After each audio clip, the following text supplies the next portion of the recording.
Hello, everybody. It's your old friends. I'm Monday Madness, and welcome back to another exciting edition of SierraQuest. Woo! We're at this again. Well, unfortunately enough, a break from current fortunes. We've actually played this edition of SierraQuest, which was what we were meant to be doing at the start of all this, but then we got lazy and we decided to fuck it. I'll just play all of them and we'll just watch this remotely because there's only so much alcohol we can consume before it's actually considered to be dangerous for doing this Yeah, in it's a bit of person. a catch-22 situation. The amount of booze needed to get through them would literally kill you. Yeah, it's a double-edged sword in that sense. But either way, we are back together to check out the latest edition of Sierra. And as we mentioned in our previous episode last week, we're doing what kind of Sierra are now more known for, as it were. So this is a bit of a premonition, if you will, to what they would be, their future would become, because we know them and we indeed insult them quite regularly for their in-house productions, like your basically proverbial Quest games. But Sierra also have a tremendous history as a publisher. In fact, pretty much just throwing money to any project that you think is cool or exciting or interesting and seeing how it grows. And Neil, as you mentioned last week, there was quite a lot of interesting entries in that back catalogue that Sierra are entitled to. Yeah, they're quite surprising just how many pies Sierra had their fingers in. So the chief among them was throwing a lot of money at a very small company called Valve Mm. for a game called Half-Life, which nobody's ever heard of. I never heard of it anyway. That's news to me. Yeah, pretty much. So yeah, but there's so many. There's loads of others that there's basically fucking thing. All of Jane Jensen's ones as well, like that they all Mm. helped her publish as well. They were all just fucking brilliant. Another one So I remember off the top of my head was the first Crash Bandicoot game when it was a cooperation with Activision. Well, mm, technically at the time it was Universal Studios, but would end up becoming Activision in the end, as would Sierra, by the way. So Sierra technically are still publishing like games under their name, but it's essentially as a husk for Activision and all their god awful business practices.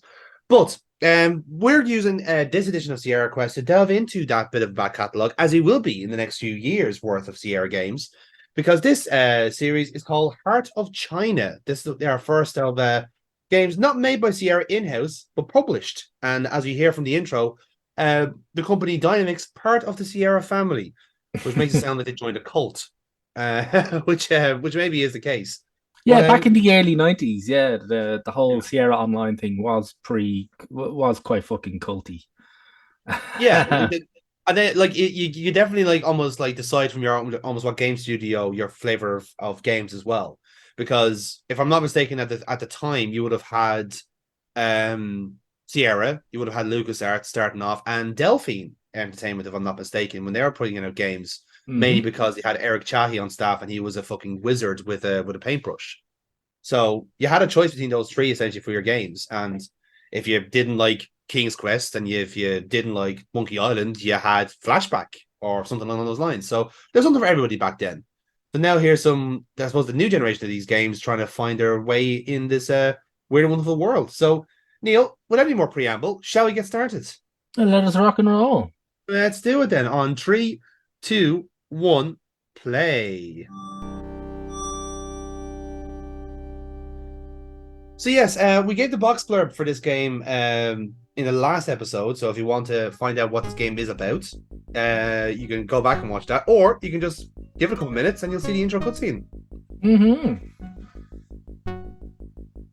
But this is basically set in kind of post-war Asia, essentially. It's set back in the And '30s, isn't it? 1930s. yes, and of course, it's doing the LucasArts thing of having the credits first. Cardinal sin, apparently, as we now know. Hmm. Can't do that now. No, no, there's rules against that sort of thing now. But I will say, like, I think for the time, like, this is a genuinely interesting kind of game. And I know I was kind of explaining little bits of it to you when I was kind of explaining how my playthrough went. So I'll be trying to dabbling a few of these kind of stories in as we're watching. But I thought like for the time it is a very good game, but there's some very fundamental problems that like the QA would have fixed. Yeah, I actually did play this for the Amiga Heart of China. I actually did play this along with one or two other Dynamics games. Another one being quite a very, very good, interesting game that might actually would be very deserving of a remake in the modern era. It'd be very good to do, called Outpost. We'll get into Outpost later, but the intro's kicking in here. But yeah, this is really kind of weird. So we're based around a First World War pilot. So it's set in the 30s, so it's between the First World War and the Second World War. So we are Lucky Masters. Yep. So a former World War One fighter pilot.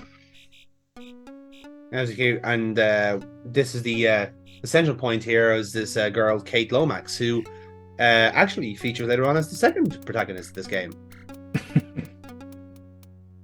And here's for some reason Eric Cantona is in this game as well. Must be short for work. All of this happened in at least 10 seconds. I do love the old trope of like urgent music because there's hot newspapers.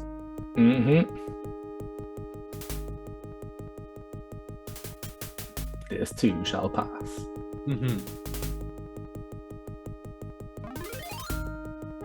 So again, I suppose like this is also like because we already played Gabriel Knight 1 on the series of SierraQuest well ahead of time, but it was basically try and get Burkwat to fawn over Tim Curry, which he did in the end. But this felt for me almost like a kind of a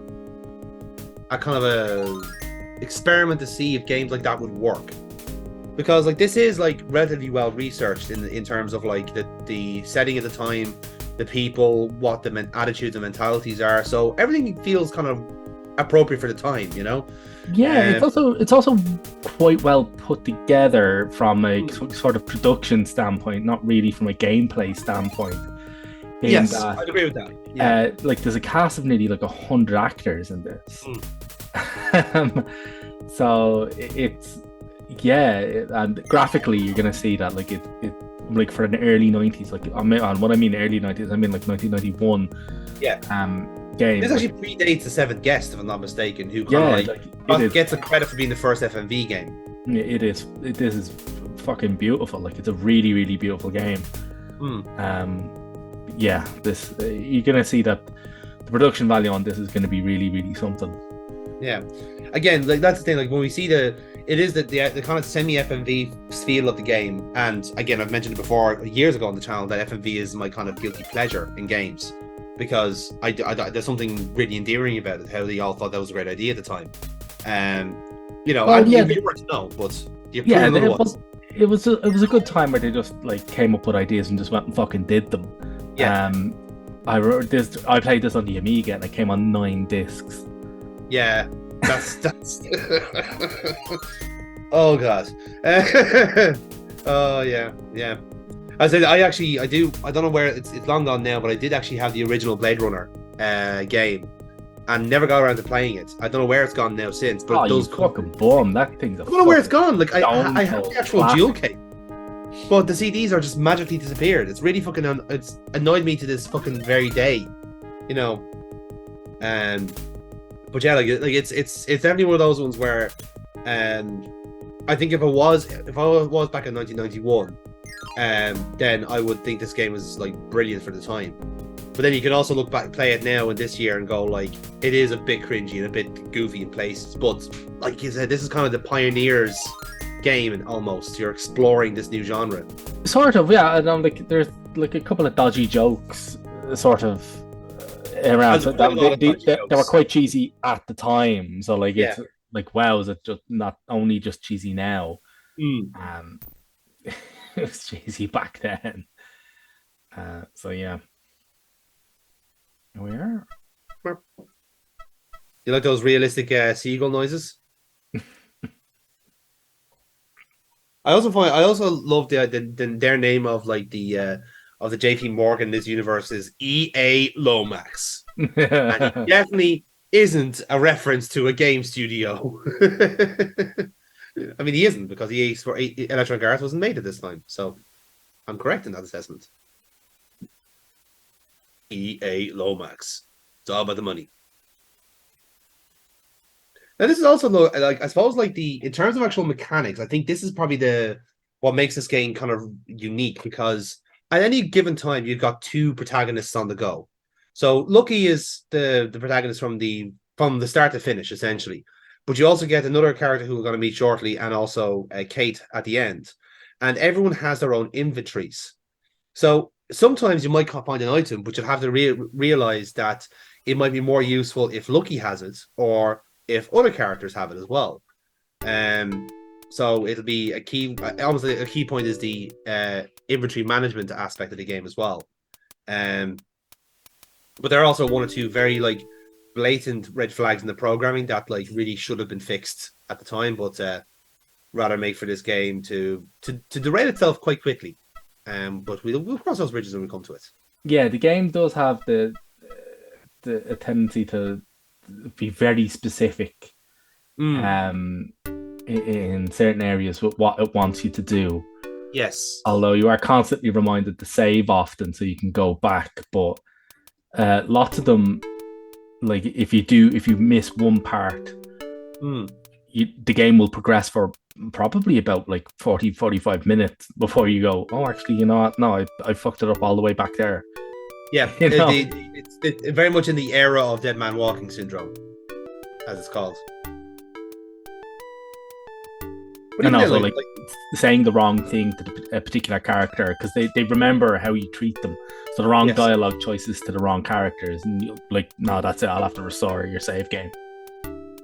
Which is again, it's a cool. That's a lot of depth for a game like this. To basically, the bulk of the gameplay is dialogue puzzles, but you have to be saying the right things to the right people. And sometimes the approaches you might think works are actually wrong. So there's certainly playability in that as well. Mm-hmm. So as you can see here, like it's an absolutely fucking beautiful game, even from mid-90s. It's remarkably done. Yeah, so you've got hand painted backgrounds and 3D polygons and FMV actor sprites on top of it. But they do look like they're meant to be inhabiting the same world. Like normally when you get like 3D polygons on top of a static background, you're like, holy shit, it's very obvious that it's not meant to be there. But here it's quite well done. It's like how my point of reference here was Ripper, because Ripper did it so like you had the background rendered in one way and then the FMV character stitch on over it. So when someone's in the room, it's very kind of obvious because they have this kind of like very subtle but obvious blue halo around them, because that's where they could that's the only way they could get the character data. Whereas in here, it looks like they've kind of like put the two together first, and then they've added the kind of filter on afterwards to make it all reconcile. And it makes the game so much better as a result then. It's really funny. Like it was something that was quite like incredible to look at, and yet not a whole lot of people copied it, you know? Yeah. It's like they all went a different route in the end. It's mad.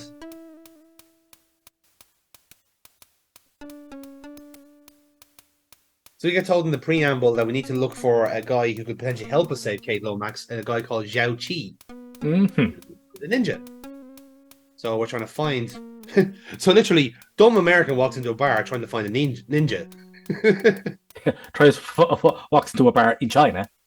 Yes, in Hong Kong of all places.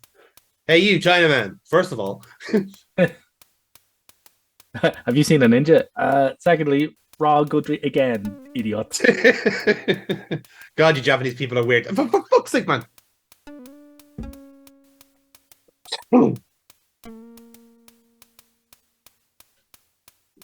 So already on the outset, Lucky has established himself as the pompous American like alpha, essentially.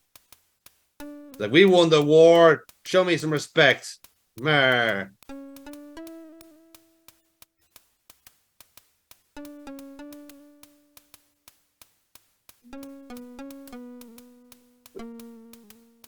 But like I said, like, this is genuinely the first puzzle of the game, by the way. So like, if you don't use these these dialogue options right, you don't progress. You're done.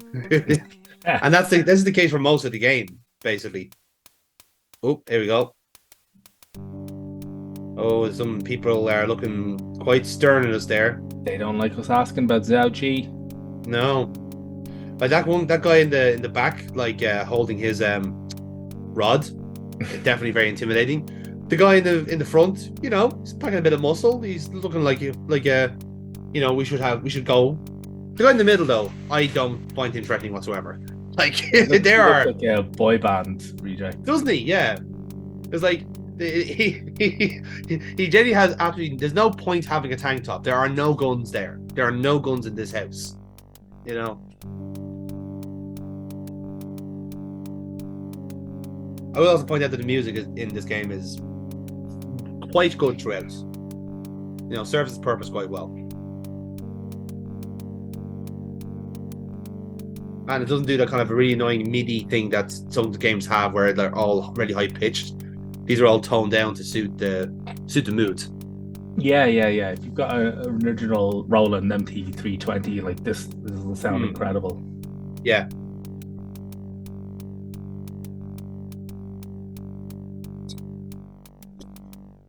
Again, I do love the guy in the background. It's kind of like, actually, he's kind of listening to all this. Like, fair point. What do you think, Rod? I say kill them all. What?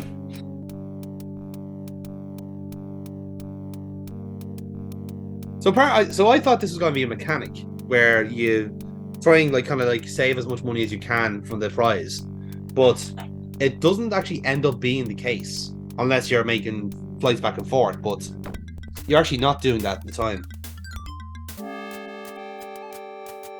And here's Chi. Turns out the ninja was there all this time. Who knew? Who could have seen that coming?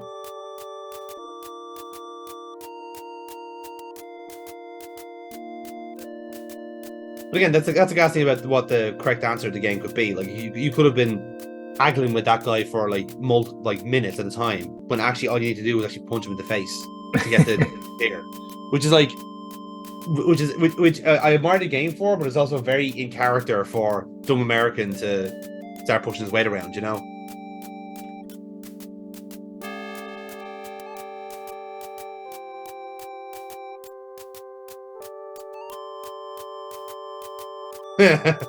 That's a good line.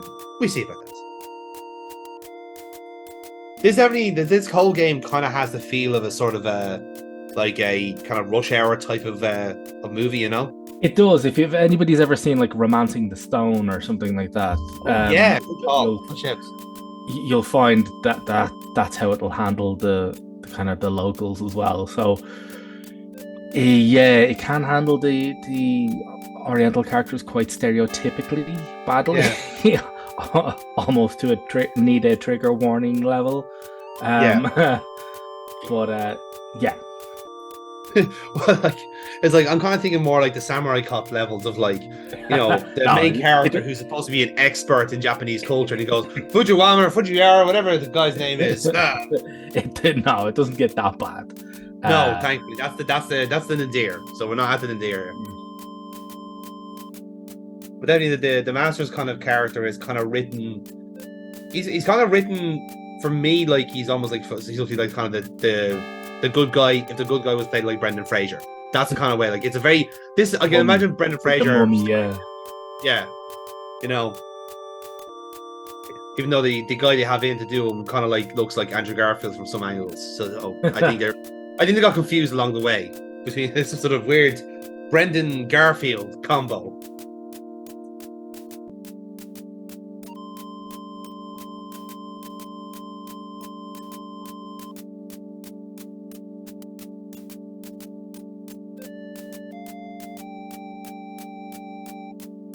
Ninja always clean teeth.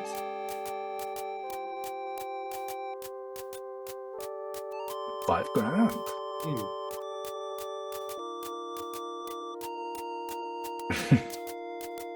Gross generalization there again.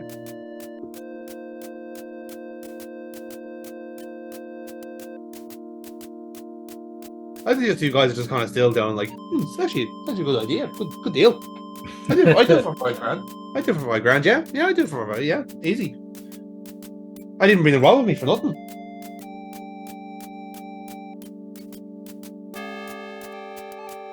And now we have the first puzzle of the game. Chi doesn't believe that airplanes can fly. He does not believe in the laws of aerodynamics. He thinks the Wright brothers are a pair of chumps. He thinks they're the wrong brothers.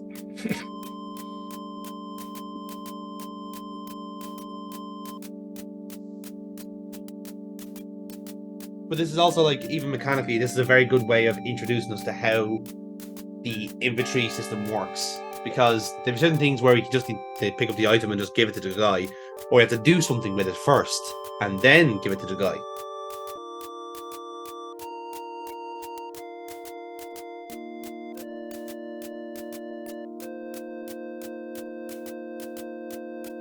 So now we're off on an adventure. So how are we going to prove to a guy that flying a plane is absolutely fine?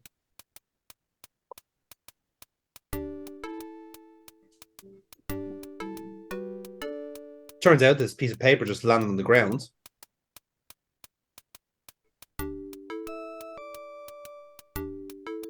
Good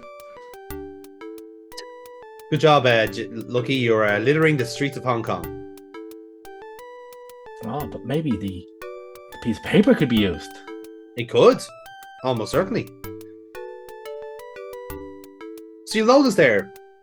Then we picked up the flyer. We have to put it into our inventory.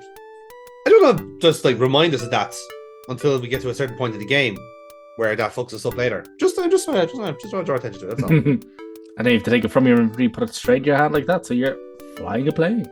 Yes. I like the idea, like I didn't actually try it out, but I do like the idea that, like, if you gave any of your inventory to the guy, the main character there, has some sort of pose with it. But I never tried it, so he does have some poses.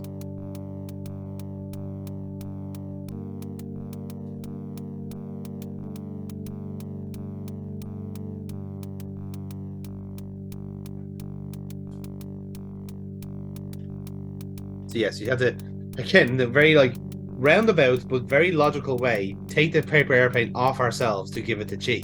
Like this, it's verbose, but it makes sense, you know.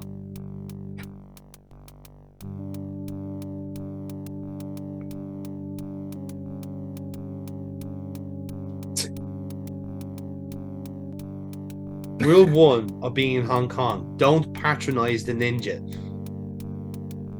They kind of have a relatively well-known talent of kicking the fucking shit out of you. Unfortunately, Lucky Masters didn't get that memo. Nope.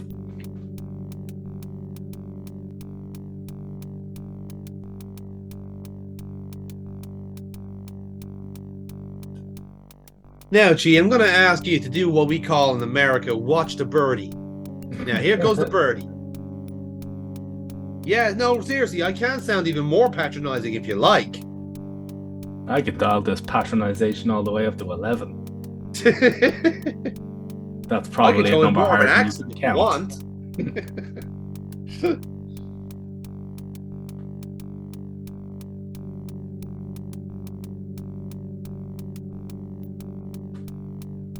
I do. Fair play to Lucky for giving it genuinely. What if the inverse cosine of air not taken? What if it just doesn't?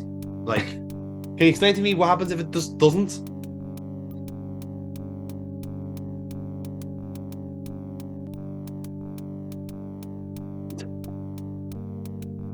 I was like, look, he was doing so well explaining the whole basics of aerodynamics, and then like he gets one question and goes like, well, yeah, whatever, you know.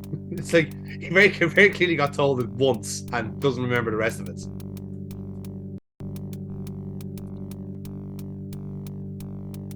I also just love the idea, the internal logic of the game is that, like, if like Lucky wasn't good at making paper airplanes and it like fell straight down to the floor, immediate game over.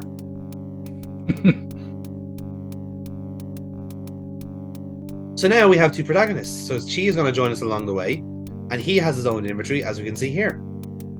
He has prunes.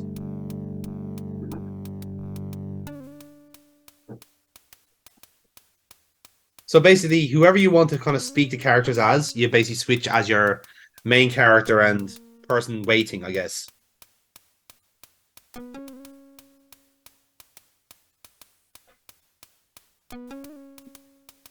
For ninja use only. Yep, bag of weed.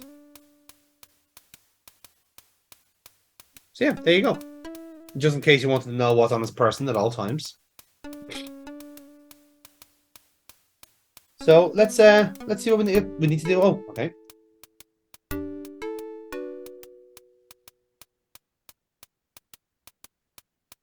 So she obviously not his first rodeo in terms of saving people, so he wants us to buy some magic potions.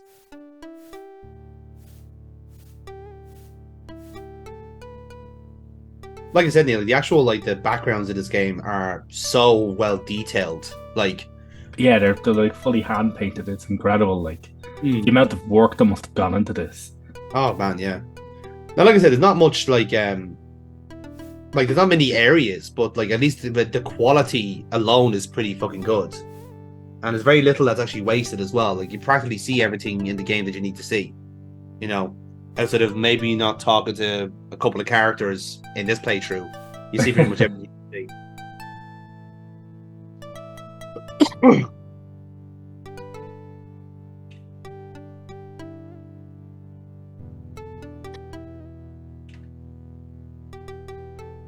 I mean, he's maybe it's me, but he's kind of selling himself short there. I don't know about you.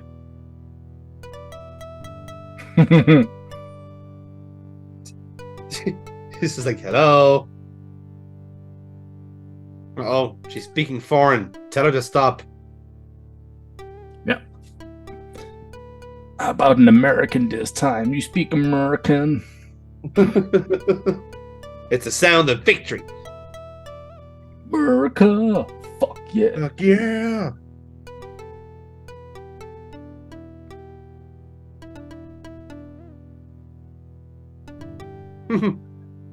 So now maybe switch character, and this is a brief tutorial to show you the switch character to talk to the locals. Yes. And there'll be some times where you might need the brute force approach. You need to talk to them as Lucky. As the Gaijin. Mm-hmm. Indeed.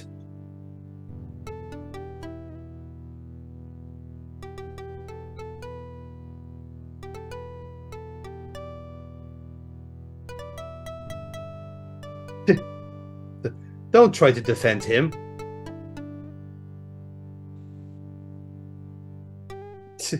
I love the idea. It's said, Chi, I'm so disappointed in you. Why are you trying bringing a foreign person around? Haven't you heard? They're really annoying.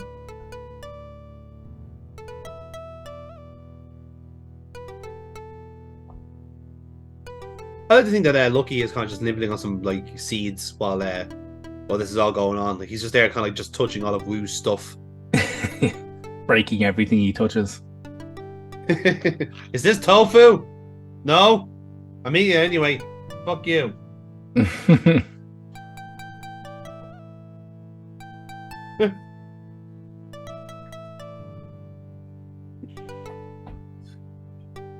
And look, her English is perfect.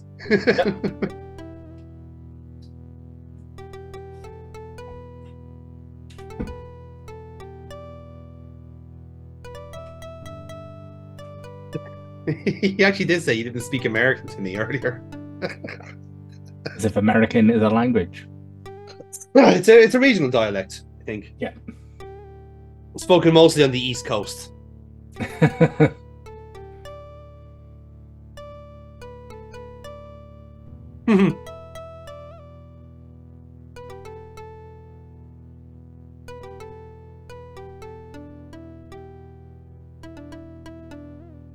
It is quite good of Wu to telepathically send our thoughts to us during this whole thing. Yeah, we get everybody's internal monologues as well, which is good because what goes through their head, what they wind up actually saying, they're often two different things. Yeah, it's the game kind of suiting both sides of having duplicious characters, but then also not leading us down the garden path. So thank you, game. for that. Turns out that she's out of healing herbs, but you need some seagull droppings. Well, where are we going to find a seagull in Hong Kong? Like, that's ridiculous. It's impossible. If only we had some chips that seagull could steal. We could lure one over to us. This is the 30s. Chips haven't been invented. That's our problem, Neil. Of course, seagulls were like a completely different animal at this time. You know, the natural predator, the shotgun, was not invented yet.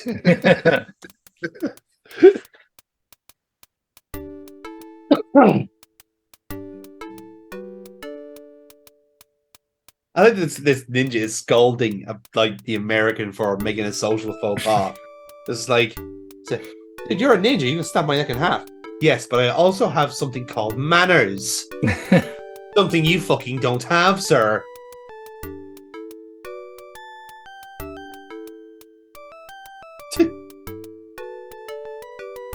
Ninja lesson. Back in the throat. Boom.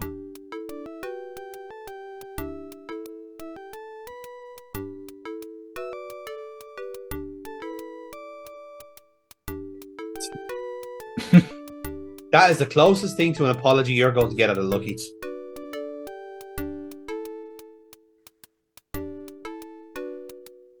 Right, so where did we see a seagull? Was it in town? No, wait, we're already in town. How silly of me. The ducks. Yeah.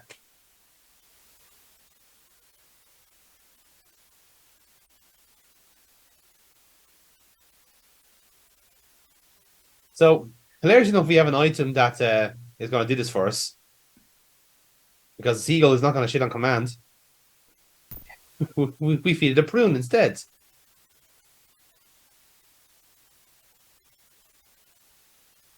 I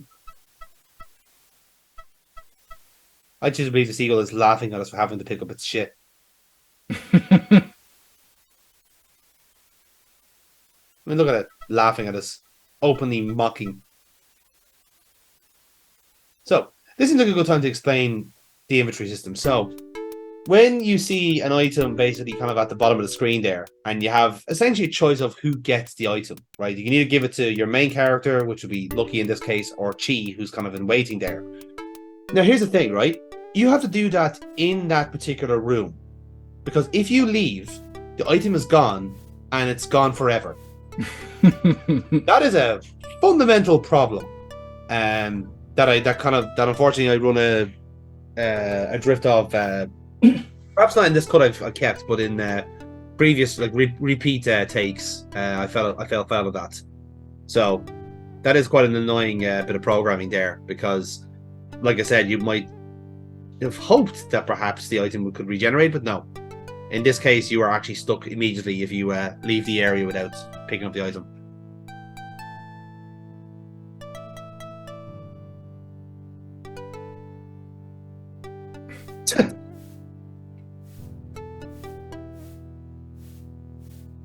So don't be such a, what do you Europeans call it? A wet wipe. Actually, after getting seagull shit in his hand, he'd want a wet wipe. You could actually do it with a wet wipe, yeah. Nice. Bag of yolks.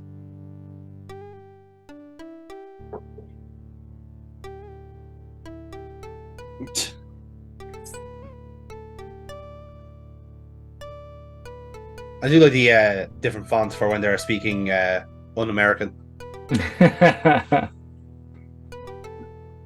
Because otherwise, how could we understand them? She's got other things. Do not mention to anyone. This is not legal.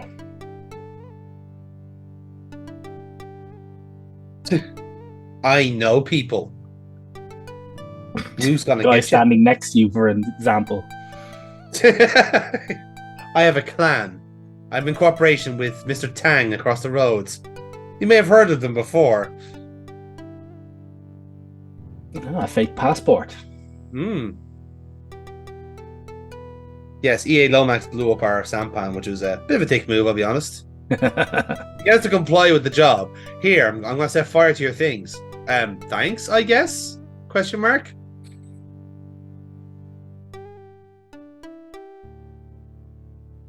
Unfollow.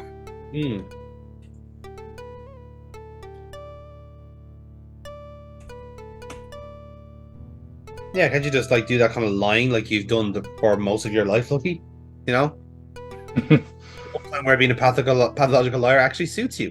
In all fairness, he does have a point there. Like he is not Chinese. Like No, this Chinese passport is not going to stand it's up. not gonna work. Yeah. Oh, something else. Map of Li Deng's fortress. I like that anyone just has that map available. You know, it's a cultural landmark, that fortress. Apparently, they do guided tours. You know, different languages, whatever you fancy.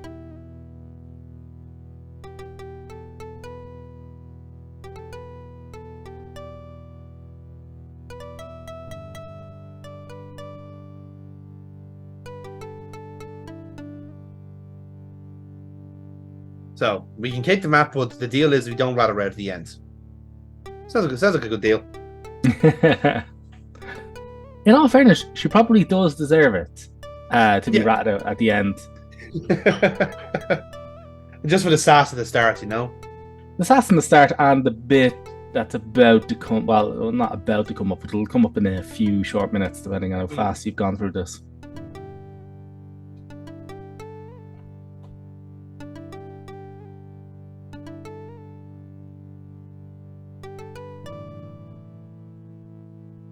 There's a bit of alliteration there.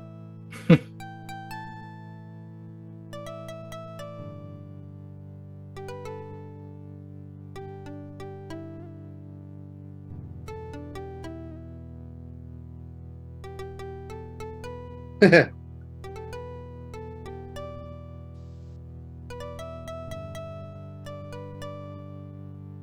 like to think that they said they had absolutely no chance of survival. If you survive, please come again. Thank you for darkening this door. Please never do it again. Right then. So away we go then on our mission. We have everything we need. Let's get the fuck out of here. Yeah, let's do it. Ah, look at that pretty bird. The Yankee Eagle. The most American sounding plane ever. Unless it was like that couldn't be more American unless it was like Yankee Eagle of Freedom.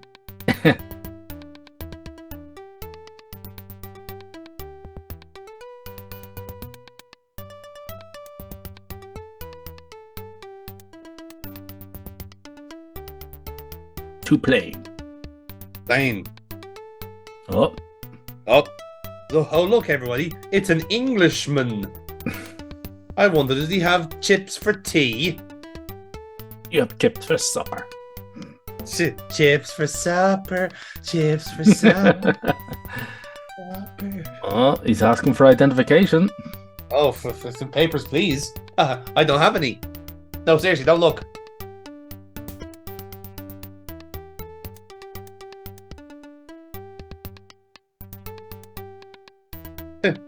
Sir James Ashbury. Sir James Ashbury. An immigration official with a fucking knighthood. Yeah, why not? They won the war, Neil. They gave everyone knighthoods back then. The tea lady got knighthoods. Sir Doris was delighted with herself, she was. Yes. Oh, just in case anybody watching there is wondering why Jonathan didn't give his passport to the immigration official, considering he was just given it. This is another trick. As it turns out, the Chinese guy whose passport they've based it on is wanted for murder 1. So handing him your passport gets you actually immediately arrested, yes, as opposed to not doing it and allowing Lucky to apply the old American silver tongue charm. Being an argumentative tosser is what I would describe that as. Indeed.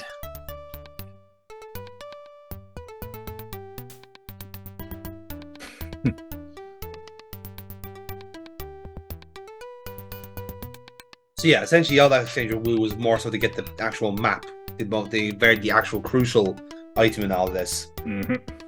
Get on your bloody plane. So, I like the idea. I do love the idea. It's just like this guy is supposed to be doing his job and is very serious about it. He's clearly got like this guy Lucky over a barrel, Oh no, you've been so annoying. You're giving me a headache. Just go away and leave me alone. It's a Yeah. very British thing to do, isn't it? It's That's how like, you oh, get I rid don't. of. That's how you get rid of all immigration officials. You just annoy the piss out of them. Meanwhile, cutscene time.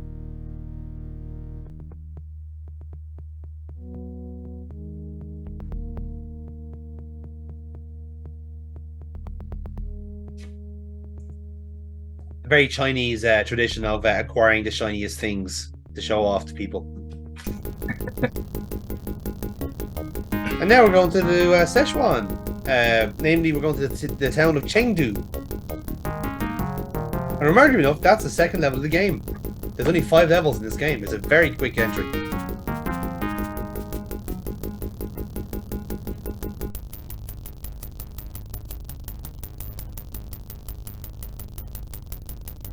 So here now, we have to pick out our landing area. Yes.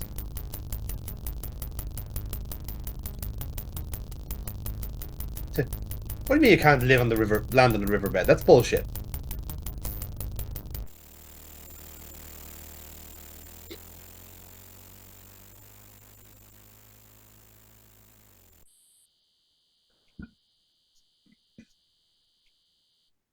It's all going nice and quiet here.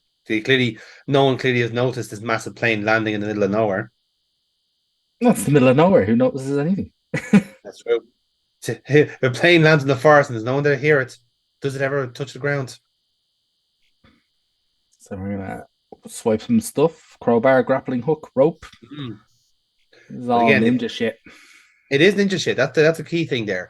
They're like almost like metaphorical items there. Like the dumb American gets the crowbar, whereas the sneaky, intelligent ninja gets the grappling hook. And rope, yeah. Yeah, why not? This cow, lovely little cow there.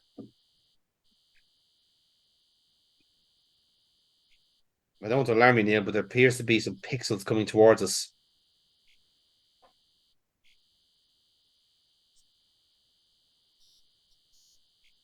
Do we get the cows in a monologue as well? Moo.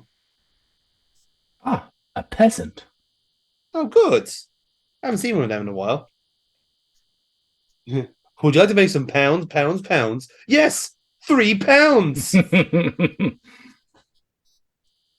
Are you paying too much money for your car insurance?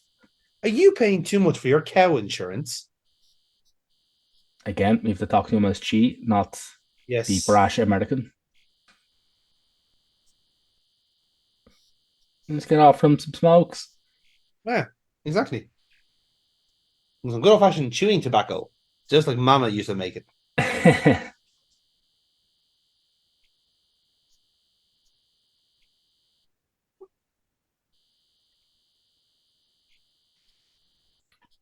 Yes, you see, she understands how to talk to people. You have to emotionally relate to them.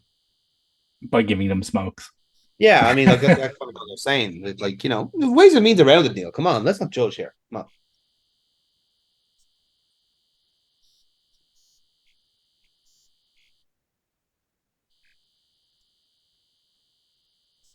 But you see, you've got that working class moxie that's just gonna save you at the end of the day, you know? Absolutely. I do like the cut of his jib. Yeah, I like his hat, mostly.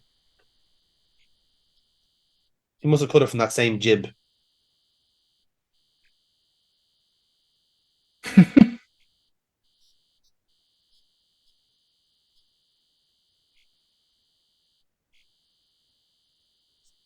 I also want you to kind of do this like discreetly and not make it weird.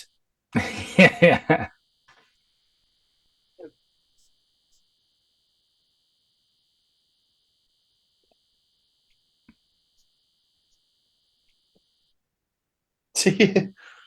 We have one spare pant.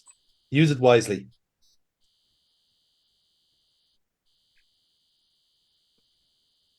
I also like to think that Lucky actually has no say in this matter as well.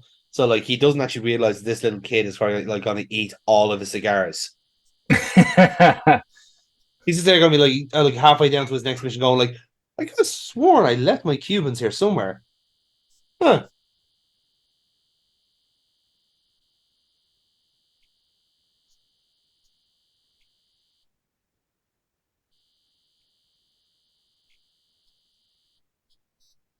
He's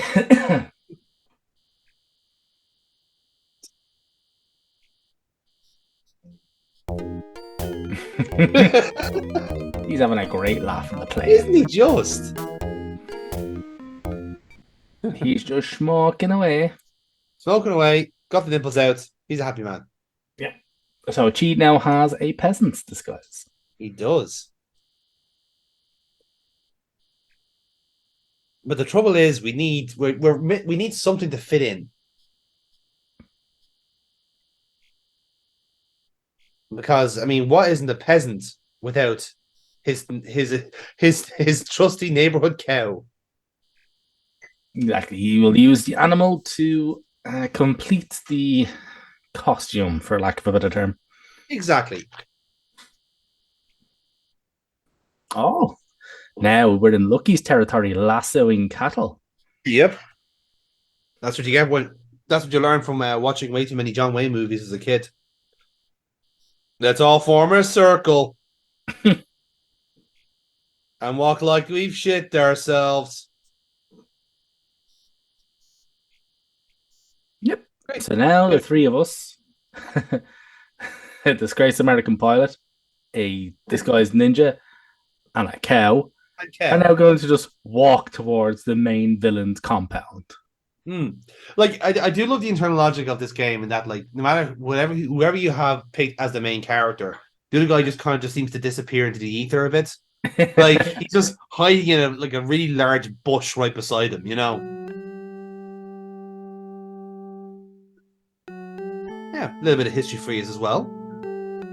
Not a wasted journey.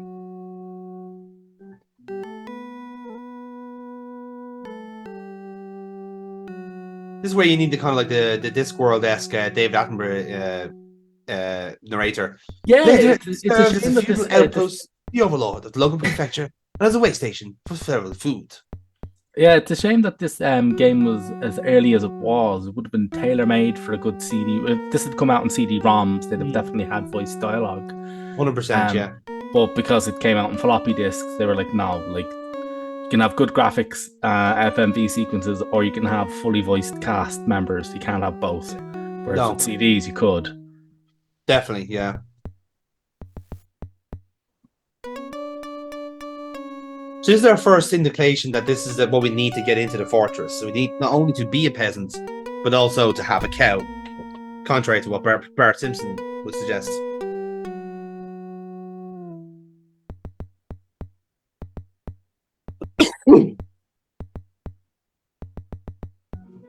Right, and now we're doing what every D&D DM wishes you could do at any time. We're now splitting the party. Mm-hmm. So Chi is going to just walk in with the cow. While Lucky just hides in a bush. Yeah. So he says he's going to throw over the rope. Doesn't want to be one fucking hell of a rope for that wall. Mm-hmm. Again, he's a ninja. He just makes everything work. It's fine. But that's not even the original rope. He just probably just like made that himself when he had time, you know?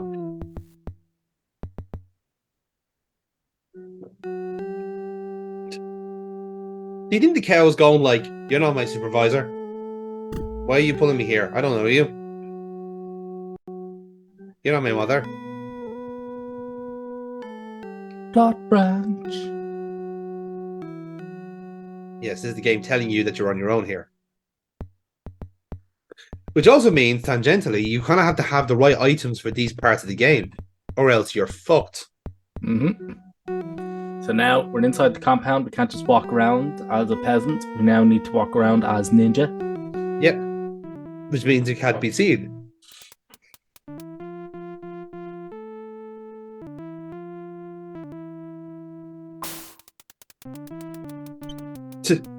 Oh, the bird just got shot down there, by the way. That was a bit unfair.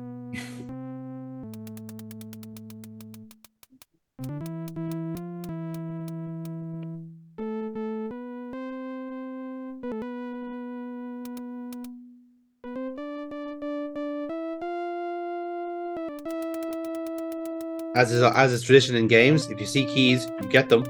Don't leave them there for someone else to buy them. Every key you can. Yeah.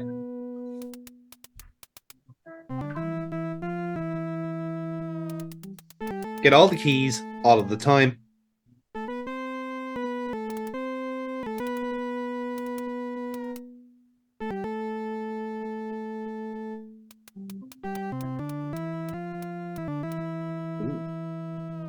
So yeah, the palace is surprisingly open.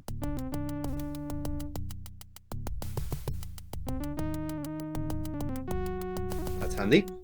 Again, some nice cover for when we have two people. Strange, just like dog to throw in there for some reason. Again, it goes without saying, but like just like how understated we've said the art is, it's absolutely fucking brilliant.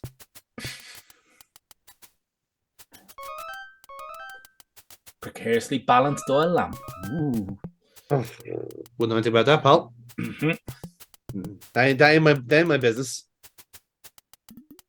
I'm gonna take the wine though.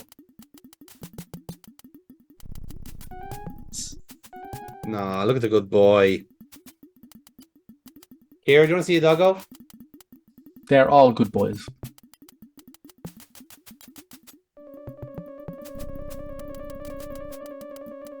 Oh, again, I love the graphics for the time. You see dog? Look, can I pet the dog? Mm-hmm. Can I pet the dog? You can't pet the dog. You cannot pet the dog in the heart of China. Aww. Look at the dog. We're gonna give it a drink. You're gonna give it sake. We're gonna give it sake. Yeah. And dogs even drink sake? Oh God, no. No. Look. He loves it. Look at him go. Yeah, that's like Tina. She Bonk. necessarily Aw. loves it. Nah, he's just sleeping. Okay. Or at least Yeah. he guarded it until you drug the poor creature. He thinks he's people. You know, slightly worrying. No. Yeah, he's a good boy. Yeah. He's a good boy. Oh, I heard that sass. You gave a dog sake. I didn't give the dog sake. The fucking ninja did. All right, blame him. Did you click the thing? That's a different series.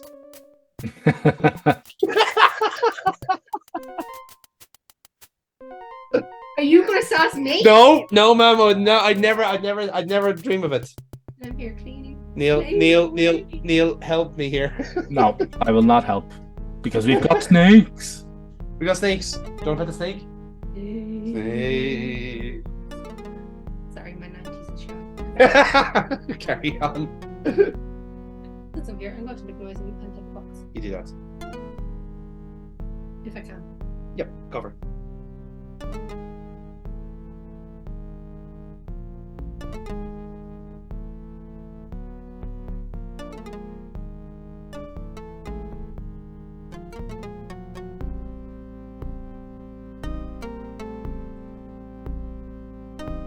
I like the idea that even like mechanically we had to like just stop the ninja being useful. So for some reason in his years he's never had to handle cobras before. It's like look at these weird reptilian things. Only an American can deal with these. Which turned out to be true actually in the end. So now this gets Lucky back into the fold now because we've seen Kate trapped on a pedestal surrounded by two snakes. Which is like the most hilarious and also like very I don't Very know. James Bond-esque fucking I was villain. gonna say, yeah. Yeah. It's a very megalomaniac fucking like trap. It's like, yes, you're trapped here, Kate Marsh. Trapped in this giant bath. Sorry, I didn't have anything else to hand. It came with the house. Now don't you try and escape from the giant bath or spiders. We've got lots of spiders. They also came with the house.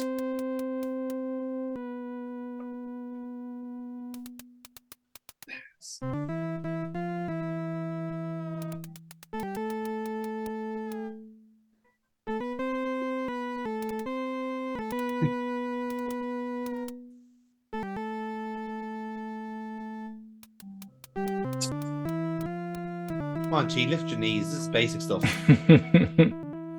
It's all that beef that Lucky keeps eating and just weighs him down, you know?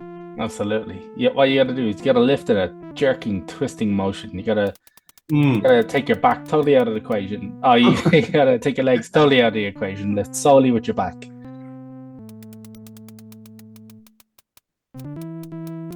Right. All right. So this sounds easy. All you have to do is just find Kate and avoid everybody.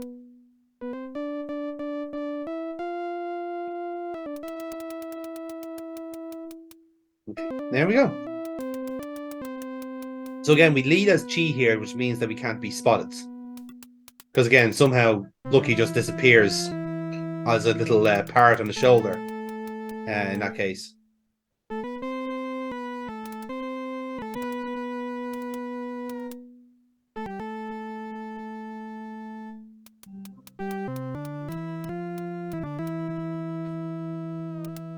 So now that the guards have changed, now we can start as Lucky.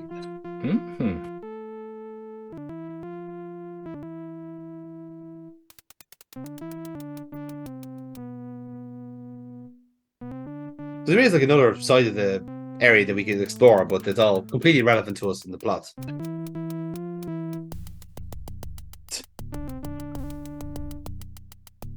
I find it ironic, by the way, that there's like a guy like dressed in like ninja garb.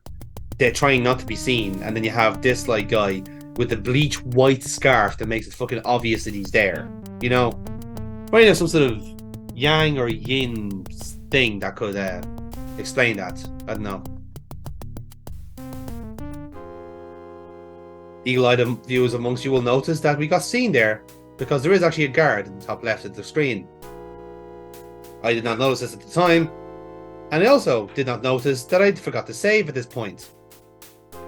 So I had to do this all over again. I also want to draw attention to the guy with the bat in the far left, just over Lucky's shoulder there, who literally is just like, not even just a neutral expression of just bonking. Lucky, like. There is a wonderful amount of corpsing in the game over screens here.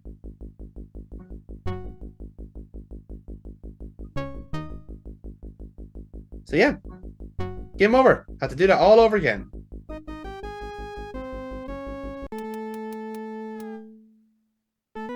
So let's try that again, but better.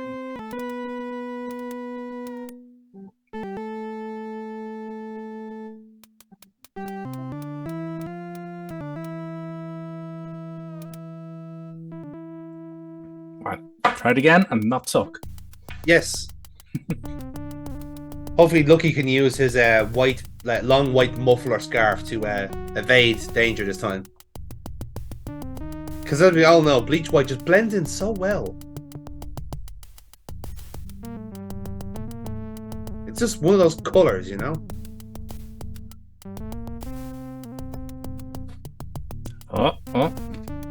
He sketched. You're good.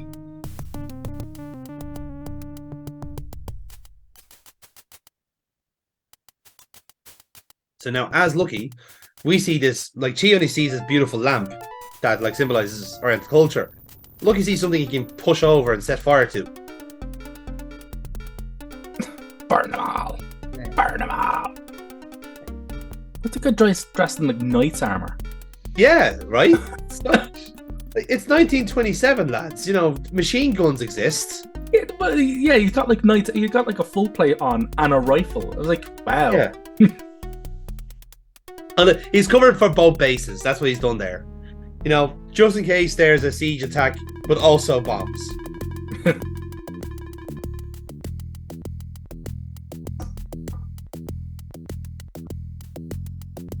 I do love the guy that's voiced. That's leopard. Yeah. I love that the guy who's the face for Lee Tang there has gone full ham with his expressions. He's got that fucking like big YouTuber thumbnail thing locked down. You know. Oh, you gotta ham it up. Yeah.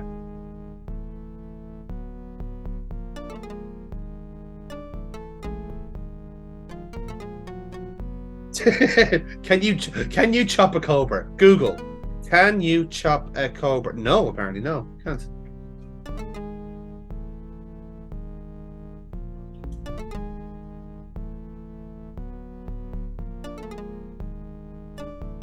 So, once again, we get a very important lesson in semantics with this next issue.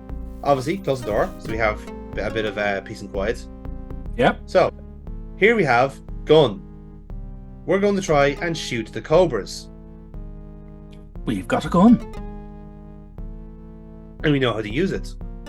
So, we try gun on cobra. But instead, Lucky will just chop the cobra instead. And obviously that kills us.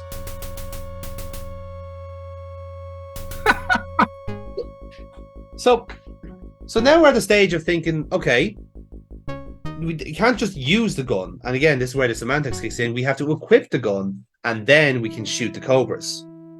Which is, again, it's a very annoying thing when this is all you've done at this point. But again, there is a logic to it. It does kind of make sense when you think about it.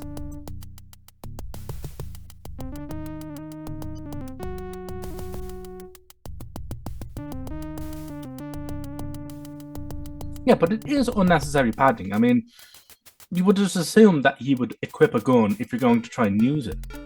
Well, yeah, absolutely. That's a key thing about that whole thing. About, if you don't just like hold the gun as a threat to the snake, you gotta shoot the head off the fucking thing.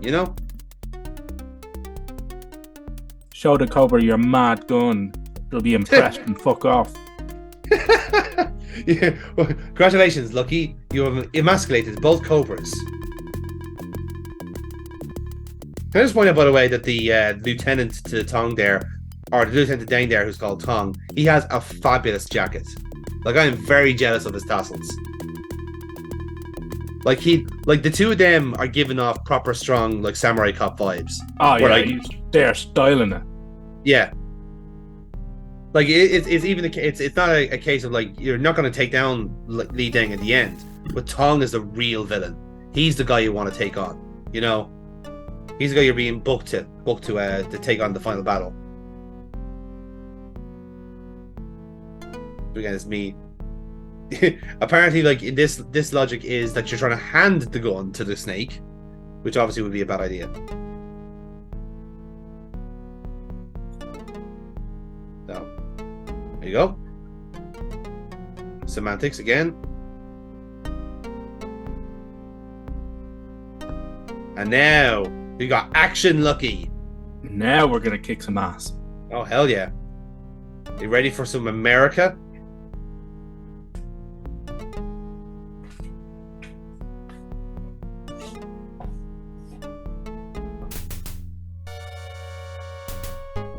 So again, didn't work.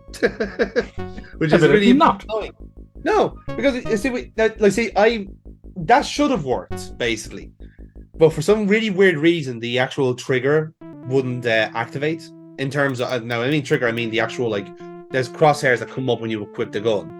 And for some reason, they just wouldn't show up in that point. So here's me, like, going around again going, okay, how is this not fucking working? Like, this is the right way to do this. So ended up being a rather, not frustrating part of the game, but just clunky, But the first time I actually called it to action and, shit like that happens. It doesn't work, yeah. Okay, I'm lying. The only reason that I'm doing this multiple times is that I can hear that music again and look at Tong's jacket. Okay, you got me. Okay. It's all about the jacket. We know what you're all about the jacket, baby. It's a jacket business. Doom, doom, doom. Fucking bop. Why is it every Sierra game we've had lately has at least one good bop in it? It's like, you fuckers, like, you just leave these killer pieces of music in for us to find 20 years later.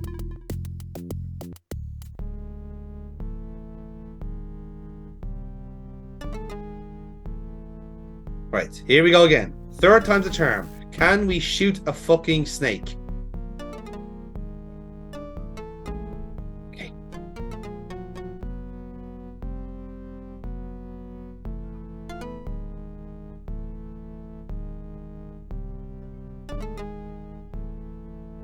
There we go. Boom. Headshots. Ish. And unfortunately, the Cobra shoots Kate, and boom. Headshot. Headshot. What do you mean put you down, you fucking idiot? We're rescuing you. You were literally being trapped by 2 snakes. We shot the 2 of them. I was trying to build a rapport to those snakes. I learned their names. Ish. I think one of them was called Paul. Not too sure.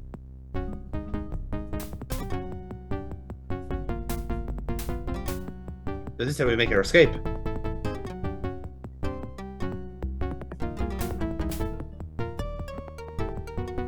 Ah, rabble, rabble, rabble.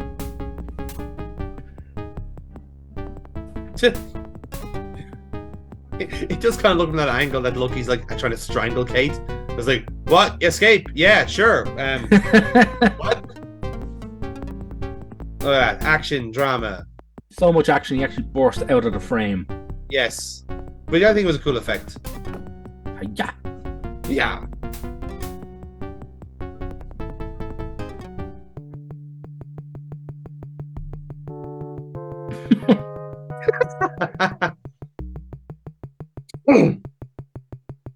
Tuck and roll, Chi. There you go. That was too close for comfort. You fucking volunteered to stay behind and hold the fucking guards off. Fucking idiot.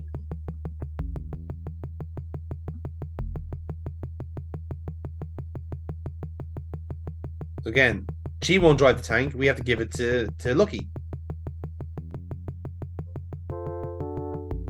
No, tanks don't have keys. No.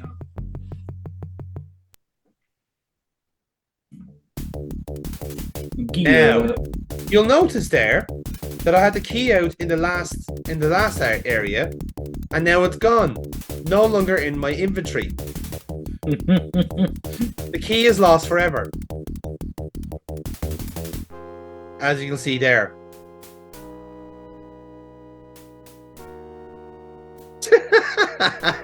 That is a very sassy ending, to be fair. Yo, City American had to drive the tank. So yeah, that is my biggest grievance with this game. Well, maybe second biggest. The biggest grievance is about to come. Yeah. Although what's annoying, kind of annoying about this as well, is that you can actually pry off the starter cover of the ignition with the crowbar. Yeah. So there's 2 ways of doing it then. No, the 3. You can also use a knife from the kitchen. Oh really? Oh yeah, I didn't think of that. You can pick up one of the chef's knives. See, there's multiple ways of doing this level. You went in via Chi dressed as a peasant. However, if you look at the map, it shows you that there's 2 ways into the fortress. And one is through the sewer, and that's what you need the crowbar for, to pry up the grate. So you can actually just sneak in through the sewers. Okay, cool. I genuinely didn't know that. Yeah, it's that's what the lighter is for. The lighter is to light torches in the sewer so you don't drown. Gotcha. Okay. Yeah, so that makes more sense now because there's a lot of items there that just never get used in this playthrough. Yeah, it's for the multiple playthroughs. Yeah. Yeah, that's cool. You wouldn't expect that of a game like this. Yeah.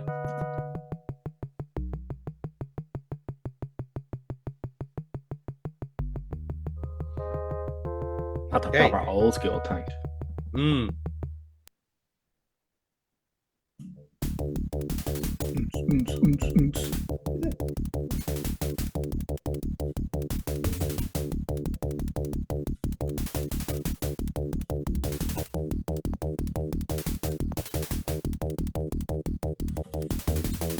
Okay, now here's the fun part. Arcade section. Yeah. I like the way they put the sound effect in the kind of speech option. Yes. It makes it sound like the tank is actually shouting crash as it comes through. As a command.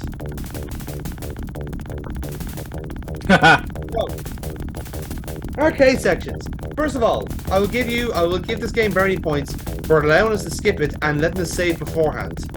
Because it's almost like the people who made this game knew this was shit.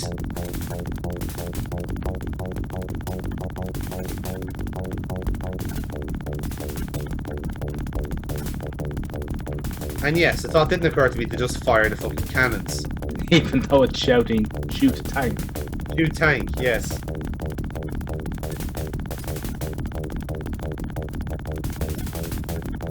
Nope.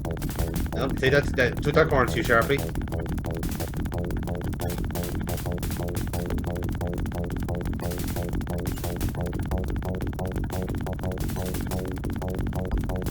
And went too fast around the corner. Yeah, there's a little fail compilation just to spite you. I'm loving the Did you make progress, polygons. Don't Loving worry. the polygons on this ship. Oh damn it! It's like being back at fucking what, battle tanks, wasn't it? This is actually quite similar to previous Dynamics games, namely one called A10, A10 Cuba. Basically, you just fly an A10 Warthog around just doing missions, the flight sim. But the graphics look very similar to it. Yeah.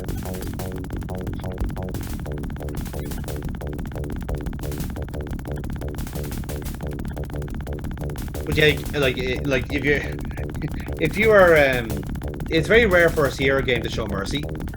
But considering how bad that section was, they needed to. It's bad to play, very bad to play. Yeehaw!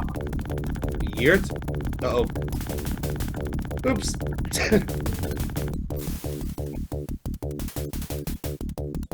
So fair to say we failed in that attempt. Don't know if that comes across. The water is not the right course of action. Yes, this is not an amphibious tank. No, it is not. The Chinese have not developed them yet at this point in time.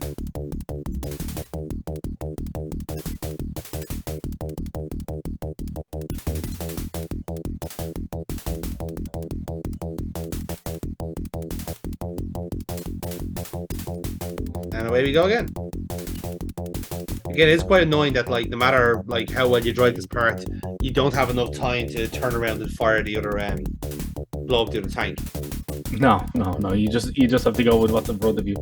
Yeah, which is a shame because then this tank is following you then for the next section, which like it could have been great if you were able to shoot it down beforehand and have a quiet time of it, but fortunately not the case. Again, you know the guy like playing Liu Tang there is having a great time because even when his face is not in shot, his hands are just like, yes! My shadow can ham it up.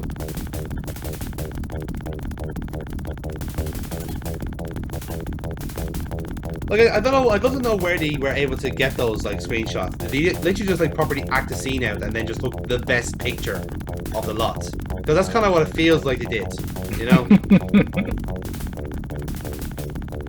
Yes, I think this one here where he's burning like a mad cunt. I think that's the one that really encapsulates the mood. Again, I love the very action movie trope of like being like interfered with by natural life. Just Held up by cows. hilarious. Ruining every single getaway. Cows. Yep. Now this is a part that annoyed me because I'd done everything right. I had escaped twice, all this sort of shit. But the problem was that you had absolutely no idea where you were going.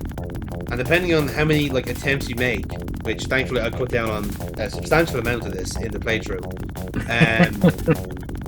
there's like the plane is obviously hidden somewhere, right? Look at the fucking graphics. There's no point of reference. You don't know where you're going. So if this is meant to be accurate to the map, you don't have a chance. But even then, like there's a few like after the cows, you've got 3 branching paths, right? So the paths that I don't believe I show I keep in this cut. Could be wrong. The bridge is just not an option because it takes too long for you to turn onto the bridge, and most of the time you fall over anyway. You can't go straight ahead because then the tank behind you has a clear line of sight, so that shoots you down immediately. So the only path you have available is the one that the farmers went up. And yeah, you actually have to follow the cows. Follow the cows, exactly. But again, that's a bit of a delicate point as well because then it gets more blocked up by shrubs and bushes and slows you down. So you have to be very accurate to your path. go slightly off center, and that's where your plane is. Shrubs and bushes. What fucking? You're in a tank. What fucking bushes are these that can slow down a fucking tank? Hawthorns apparently. But yeah, like it's that Japanese knotwood. Yes, the toughest toughest land seaweeds ever seen. You know. But yeah, it was that was a particularly stupid part of the game. Because then I got to the point where like I think I got the gist of it, so I just skipped it then once I had an opportunity. And this is one of, I think, 2, possibly 3 arcade moments in the game. Yeah, I think 2 or 3. Yeah, yeah, quite a few. The last 2 only come up in the last level, so we have a bit of respite before then, thankfully.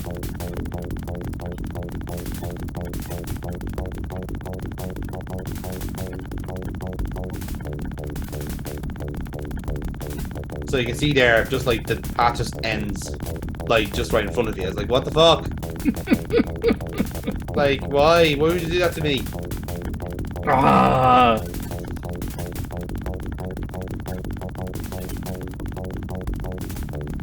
Like at the title in the replay block, the box is "I'm frustrated." Yeah, again, the game knows that this section is bad. That's what I find hilarious. Is that like this era of games are so imperfect and you and yourself shabby. know that this is subpar shit. Yes, but we're still going to put it out anyway, and we're going to mitigate the damage. We're going to essentially cushion the blow, which I think is it's really charming in a way. Like it's honest, you know. Like, could you imagine a game like a game like a modern release now doing this? Like acknowledging that their work was shoddy, and they make it up to you, you know. Like fucking BioWare had to have their arm twisted to fucking get a proper ending for Mass Effect 3. Mm-hmm. You know, because heaven forbid that they got anything fucking wrong in that game.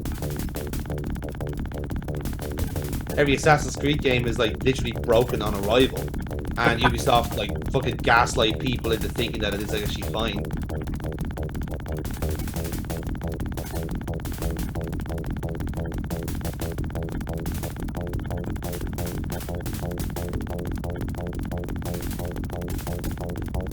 I yearn for an era where games can be imperfect, made by humans for humans, including all of its human failings.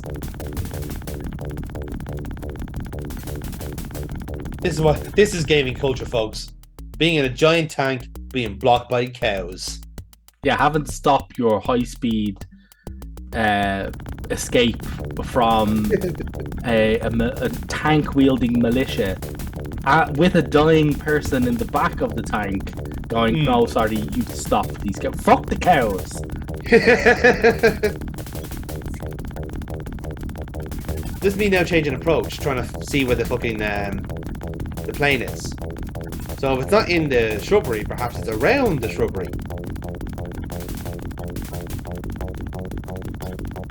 Of course, now we're obviously acknowledging that the fact that I'm more of an open target, as was proven there.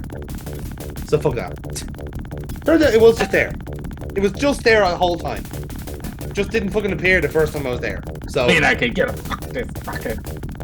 like this, I guess it's like, for fuck's sake.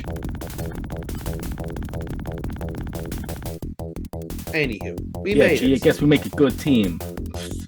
Better team than the fuckers who programmed that tank section. In fairness, if you saw the credits there, the tank section was done by one guy. So yeah.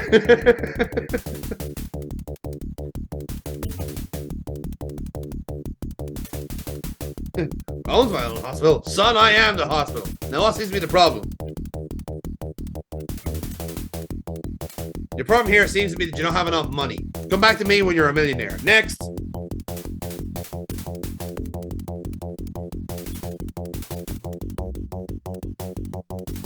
Another 20 G's down the tubes. Doggone it.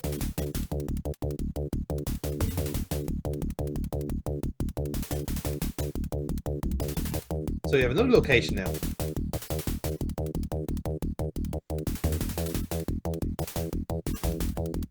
What? We were a hero. We were a hero all along. Say it isn't so, game.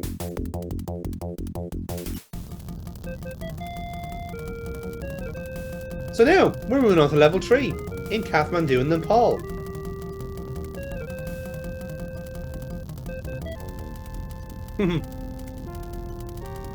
And now we have some character development. I like that, like Lomax, or not Lomax, Lucky is flying the plane here. And he's having this kind of pensive moment of reflection. Kate is dying of poisoning, and she is just going, ah! Tree just Does disparaging look like a still from Airplane. doesn't it? It actually looks like he looks like the inflatable pilots, like. Leslie Nielsen's gonna pop in going, "Hello, I'm the main villain of this game, and I want to wish you all good luck. We're all counting on you." Leslie Nielsen, who are you? How did you get in here? I'm a locksmith, and I'm a locksmith. Locksmith. Cigarettes? Yes, I know. Well.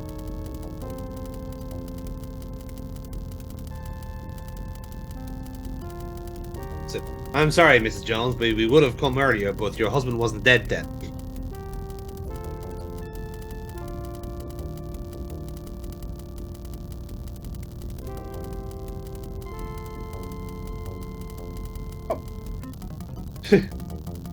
Not only is Lucky having to fly this plane in turbulent conditions, but he also has a massive erection. Which, as we know, can be quite difficult when piloting a plane. Absolutely. What if he gets the wrong? What if he tugs the wrong stick? They're fucking. They're going down in flames, man. In flames and jizz. Now we're gonna crash. Yes, of course. I mean, it's a game about flying around the river. Of course we're going to crash. This suits the narrative. What better way to start Act 2 of this movie/game than by crashing in Nepal?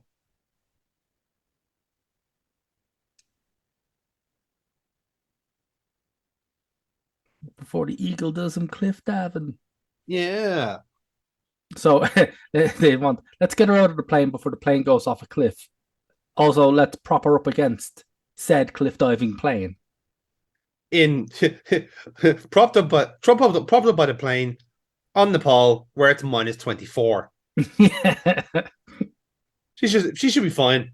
You know, she's a hardy lass, well used to the cold tundra of Texas.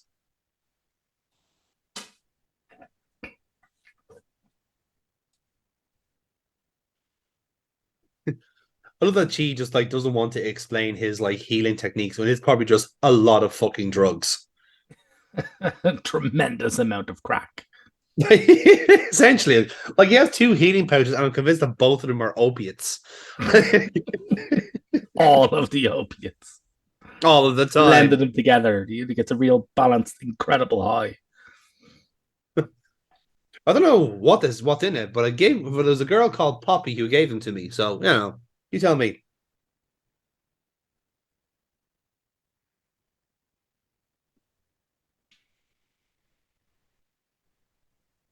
So now Lucky's going to do the honorable thing and like travel the the frozen snowy wastelands of Kathmandu to find help. Plot branch. Now, here's a curious thing here. What we were talking about earlier on. You actually do have the option to send Chi out, even if he doesn't want to. You have the option of sending either of them out to trudge through the snow looking for help. But the thing is, Lucky is the only right option. So if you send Chi out, the game will let you do everything else right. Yes. But he'll die before finding help. Yes.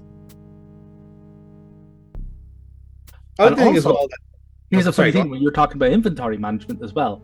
If you send Lucky, if you realize that you need to send Lucky out, and then you send him out, but it turns out he has the healing herbs on him. Yeah. You don't give them the Chi, then Kate will die. Yes. So, yeah. Yeah, this is the point. This is the point of the game where you have to be prepared. That's the thing. I also like to think that this is the part of the hypothetical movie where you have the musical interlude by Foreigner or Mr. Mister. because like Kate is in trouble. She is helping her wean off her injury, and there's Lucky forging through the snow, fighting for what will become his love. All the while, I want to know what love is. The soft piano playing in the background as Lucky stumbles and collapses in the snow, fainting from the harsh winter.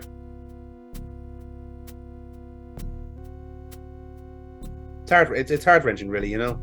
Really is. Oh, I feel good. Yeah, no shit, love. It's morphine. Of course it feels fucking good. Laced with a special oil ingredient I call LSD.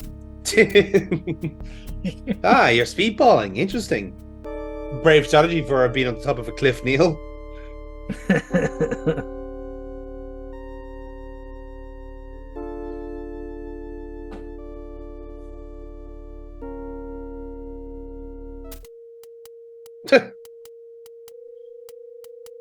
You have found the Yeti! Oh, never mind. It's a boy. It's a boy. Just wandering around the mountains. Just Yes.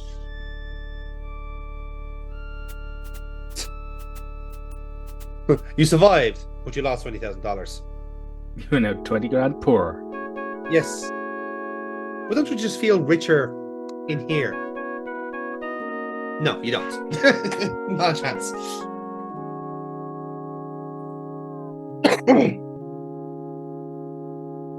Say hello. Grab a bit of heat out there then.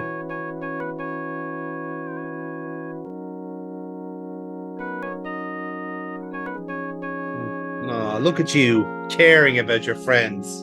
Do you smell that, Neil? Smells like character development. Aww. And I fucking hate it. Character development in my Sierra game? Well, I never. Quit, uninstall, delete. Burn the studio to the ground. -2 out of 10 character development. No, man.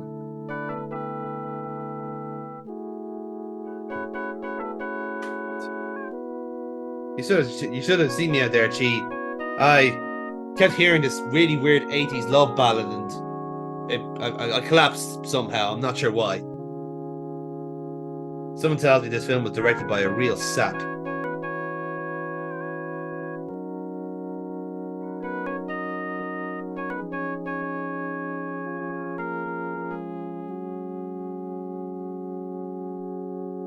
Some sort of creature from the snow.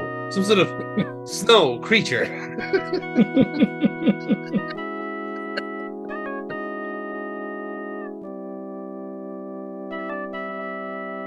Mr. E.A. Lomax, or whatever his name is. Okay, great. That's all for the abominable snowman. But can you staple these checks to my head? Or demean me for telling me I was bad at reading the news.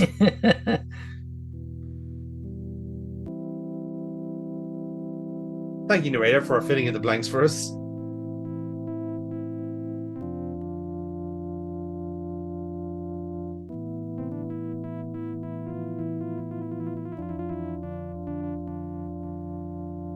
So yeah, much to Neil's point there, there had to be kind of a right combination of things to happen there to survive. So yes, Lucky had to be the one to be the search party, as it were, and she had to be there, and he had to have the healing items, and obviously to keep Kate warm as well with the tarp and the blankets. So if you've done all those things, you survive. But if you missed one out of that set, you die somehow. It's game over because she dies. Pretty much. Yes, exactly. Oh well, she dies if you send him out. And after all, if she dies, you don't get your money.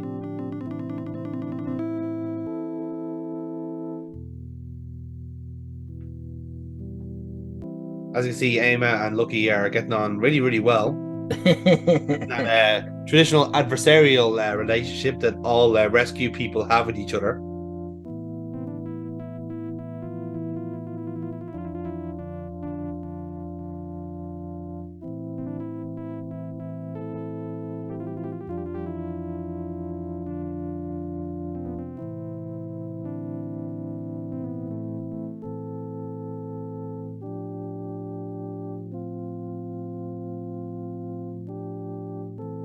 again, it's weird that like after being rescued by this like lovely person and a Sherpa, like you think like your man would be a bit more fucking grateful rather than like just calling this girl a fucking massive But that's liar. about everybody in this game being rescued, just being really, really pissy about it. It's like, Yeah, like what the hell? like I rescued Kate. She's like, put me down. Who the hell are you guys? It's like, you fucking give a shit. I shot 2 snakes.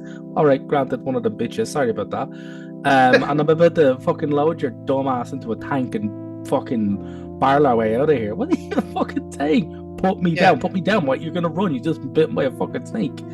Yeah. And now here, he's been dragged out of a certain snowy death. And like fucking pissy as hell. He's pissy because he didn't rescue himself. That's all this is. Like he is that generation of man who would rather die in the cold than be saved by a middle-aged woman. Like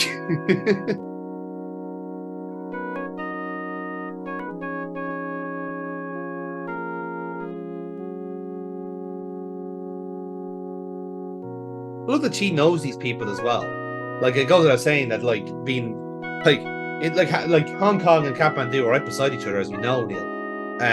But I have a bit of headcanon that she likes to go here in the summer holidays, just somewhere nice and cold to toughen himself up, Comes in for the traditional Nepalese barbecue that they have every year, The Dali Flama, as they call it.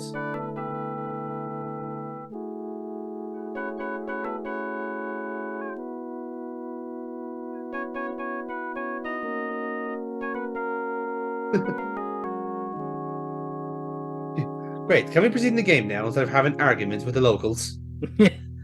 No, we're gonna have one more. Fuck you! That doesn't go anywhere.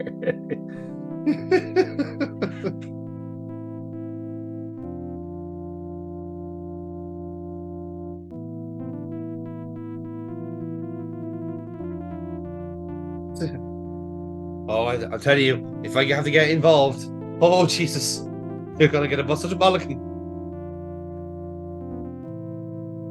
Emma's very much the Irish mammy of Kathmandu, as we know. One of the most intimidating creatures known to man.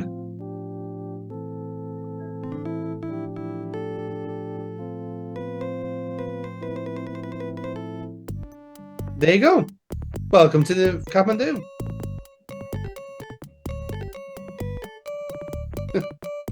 Again, just like the sheer amount of fucking detail in all this is incredible.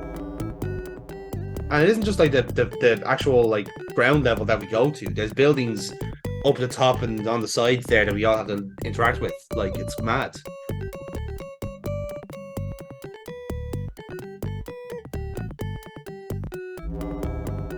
Alright, so we're halfway up a mountain and we need to find petrol. Exactly. Petrol, and we need to... Well, a couple of things. We need to send a telegram off to Lomax to say that his Kate is absolutely fine. And Amma also tells us to go meet the llama. Which is exactly who you think it is.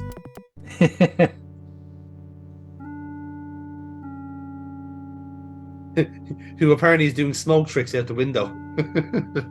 See, this one's a dragon.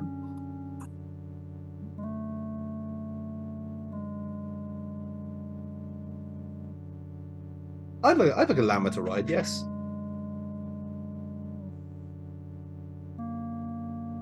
I'm gonna bring a llama back home to night to traumatize my dog just to see what happens. It'd be funny. It's like, what the fuck? I'm gonna run away and think that creature is gonna hunt and turn her down for the rest of our days.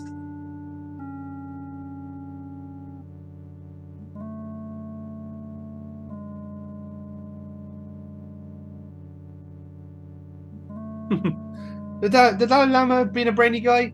Yeah, he is he's a brainy guy, yeah.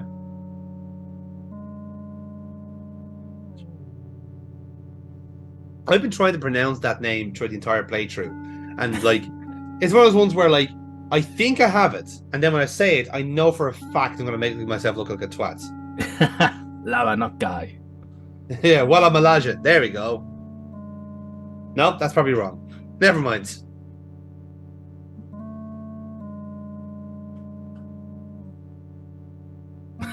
No. No. Look, who are you talking to?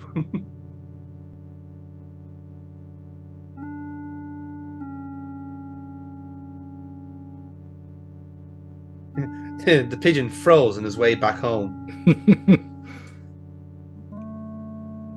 Yes, pigeons. Hmm.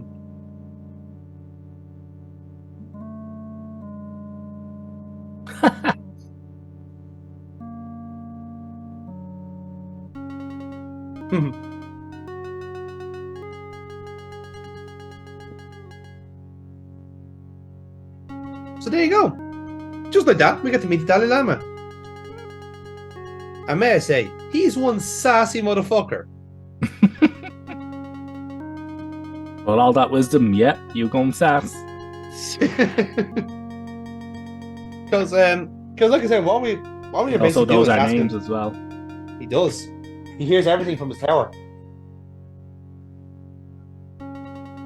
Like, what's even funnier is that what happened. This is an exchange here, basically, where we're again being ourselves and very American as a result.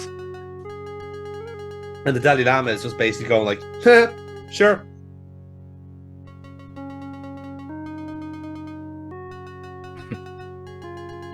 I love as well, just like the way the kind of graphics have gone there. It is obviously making it's making the Dalai Lama look like he's kind of wearing a bald cap. Like it's kind of like it's like he's got like some like women's tights over his head.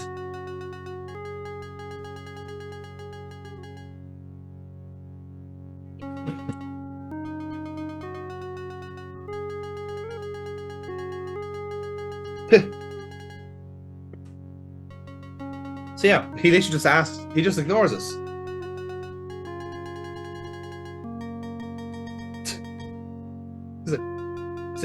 Hello, the Dalai Lama has received your question.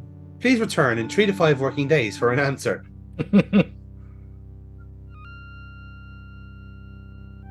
Okay, now we have our hurry on because there's a storm brewing.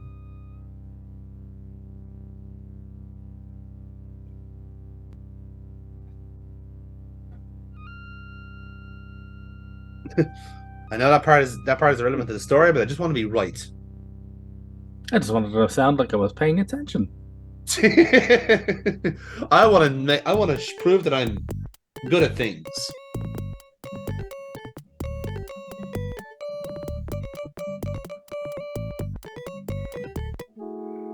And hey, Kate's awake at long last. Hello, plot device. How are you doing?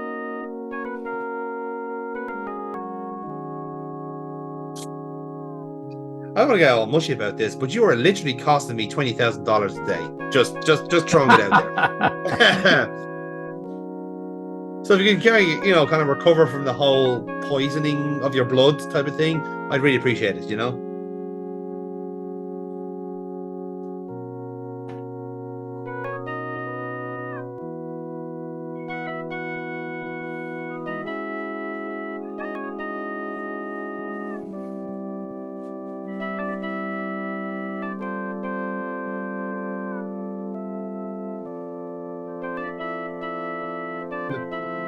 Just like, so how are you and Chi doing? How's the kids? You ask him the question. What? Come on, he's perfect for you.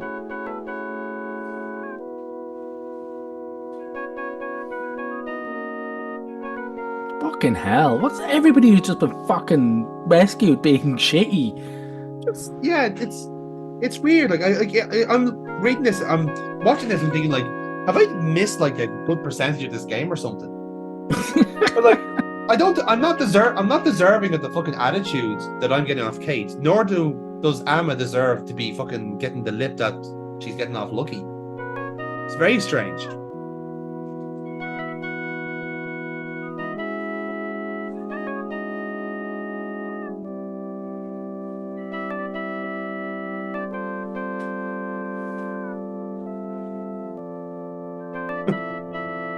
And again, like within the next 24 hours, that'd be great because I have my eye on a nice car back home, and let's say, and there's a storm that's about to hit tomorrow afternoon, and when it does, we're stuck here. Yes. So, get a fucking move on, yeah? Thanks. Oh, look there. Thanks for saving my life. Why does it feel like she's saying that like through like gritted teeth? Thanks for saving my life.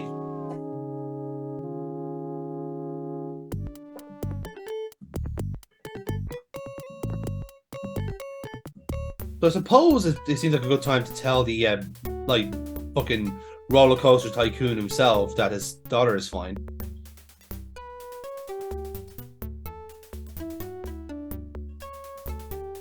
So this is a telegraph office. Oh, I wonder what gave it away. Subtle. I'll say that much. You wouldn't know to come. You wouldn't know to see it.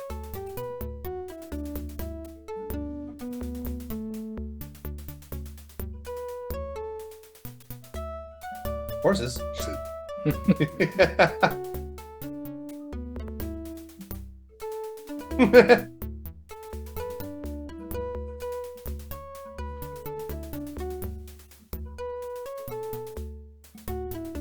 Yeah, it's good old Lucky having a girl in every airport.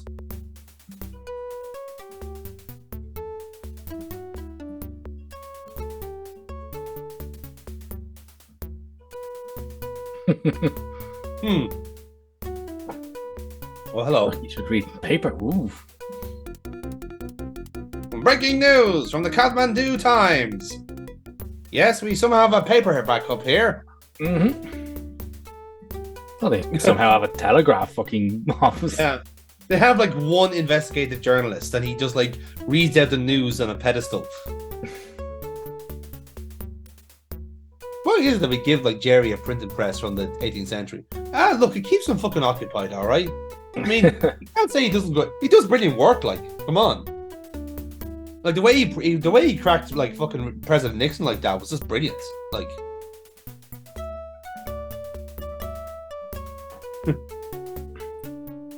If you think that's crazy, Jerry's got a feature on on page 4 where he reckons it's going to be a second world war. Like that's just crazy. as if Adolf Hitler's going to invade Poland. Where is not for him? He's a bad egg. Yeah, he's a wrong'un. He is. He's a fucking wrong'un. Do you know what? Right, I'm going to go out on a limb here. I'm also going to say Mussolini. He's a wrong'un as well. And you know other guy out of Japan, Abe, he's a wrong'un as well. Stalin, wrong'un. I know I'm full of political hot takes here, folks, but just stay with me here on this one.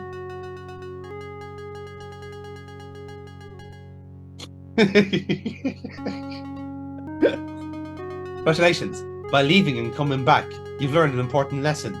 Don't fuck with me ever again. Aren't you the tricky Lama? No, I'm the Dalai Lama, but nice try.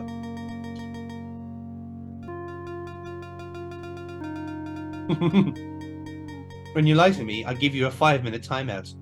Yeah, basically put us on the naughty step. So, what did we learn? Never to lie to the Dalai Lama. Yes.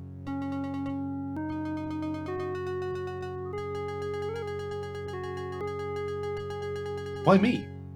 Well, Lucky, you're the main character of this game, and unfortunately, I have to go by that.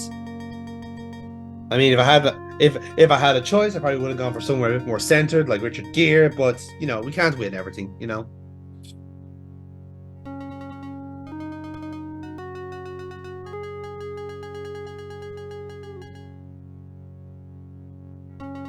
So not only have we stumbled upon a conflict in Hong Kong now, courtesy of what we did with Lai Deng, but now we're apparently going to try and liberate Kathmandu.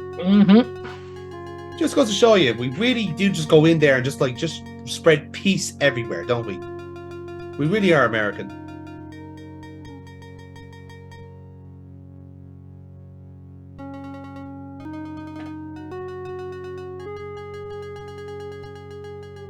Right, so he's holding the scroll against everybody. That's bad form. I'd say he probably kind of pretends to burn it every day. Like he's got some kind of fake scrolls burnt up, and it's just like every 1st of April he just winds everybody up. It's like, I got you again. Seriously, lads, you fall for it every year. It's hilarious.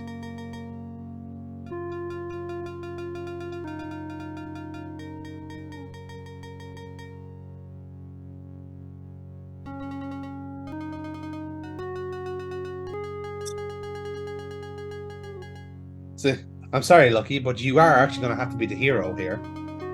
As much as you hate the idea of being the center of attention. So again, you'll probably indulge me here as well, Neil, but I believe there's a few ways to liberate Kathmandu.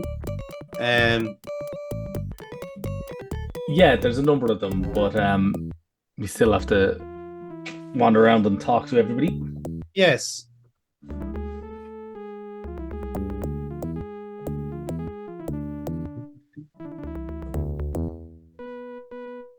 As you can see, this is Bojan here auditioning to be the villain for Far Cry 7. Fortunately, his voice actor fell through, so now, unfortunately, he just has to be himself. Giancarlo Esposito has already been booked, so, you know, what else can you do?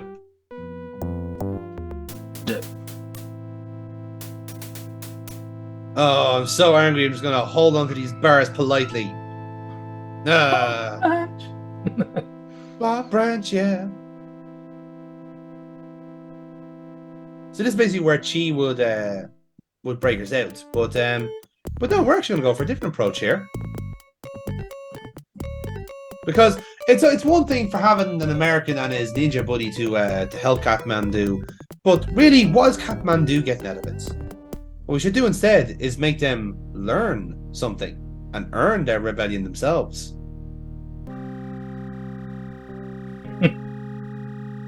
Hands in the air and pointing. Snarling with every word. Now we're gonna go to the tavern. Let's get some drunk. Everyone in there wearing traditional Nepalese garments, and then one guy with a fire wearing a leather jacket and jeans. But he's too far away and hopefully too pixelated for you all to notice.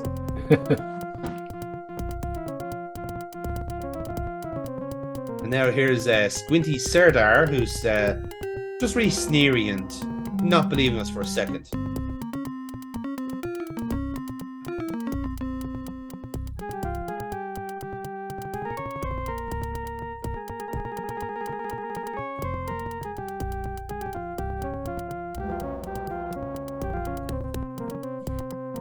Like I see, even Serdar, the most jaded and mercenary of them all, also believes in the Sacred Scroll.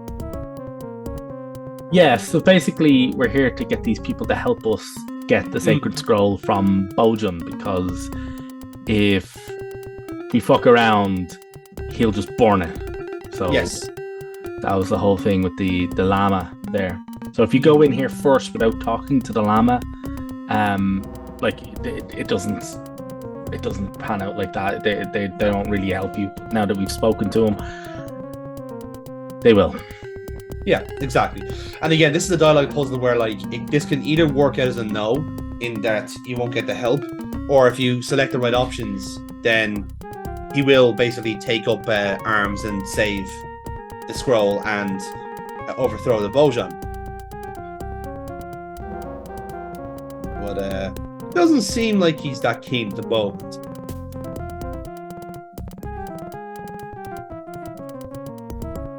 Again, one kind of weird thing about the design of this, right? If your guy is holding something and you want to try and basically get access to him, his picture, you have to look at an item, then exit out of it, and then it shows up. It's like, again, did that not ever come up in the QA, lads, that you shouldn't have to do that? You know, it's very strange behavior. So we're going to try this again, but getting the actual dialogue right this time, to see if we can spark our own revolution here.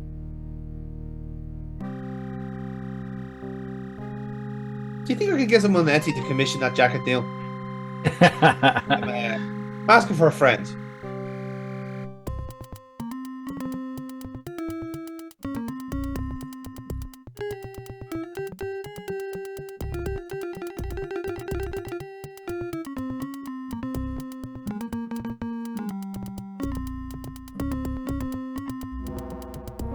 Yes, so indeed, Neil, as we mentioned the Dalai Lama, this conversation now takes on a very different context. Far more pleasant and collaborative context.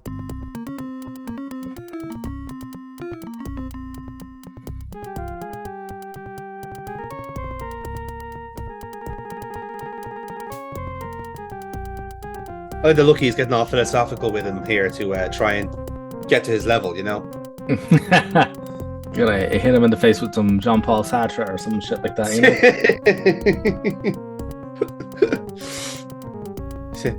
Yeah, I know. I read the Art of War once. Didn't like it. There wasn't enough pictures.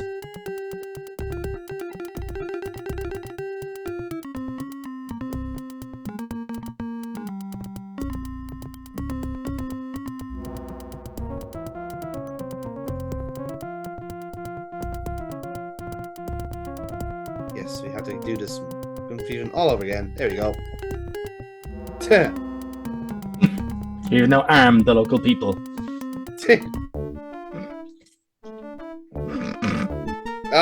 Rubber. Oh no. A mob? That was not such a... Hiya! A mob?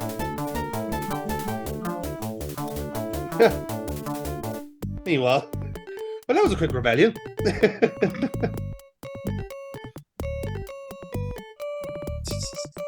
This is a sacred scroll, huh?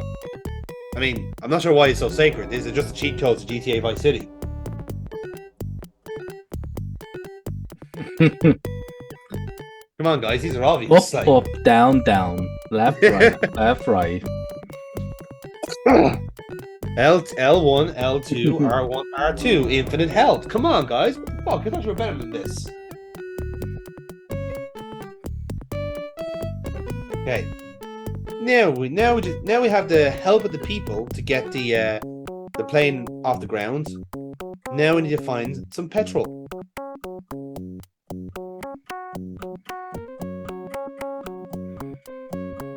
This is the happy little child that saved us in the snow. He is nicknamed as Birdman. I see that we're not trying to build paper airplanes to get rid of this fucker. Yeah. Also, his name is Kubla. Yes. His second name isn't Khan, is it? No, his surname is Nomade, and he's he just wants a couple of minutes of your time. I love that the joke is only going to resonate with Irish people.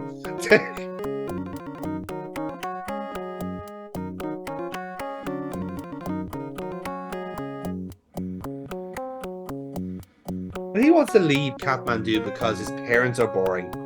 Yes, he is only 10 and he will give us the fuel in return for us flying him out. Now, not to say that this is the case, but did we get rid of the peasant that was in Chengdu earlier on? Or is he still on the plane eating our cigars? Oh yeah, I totally forgot about him.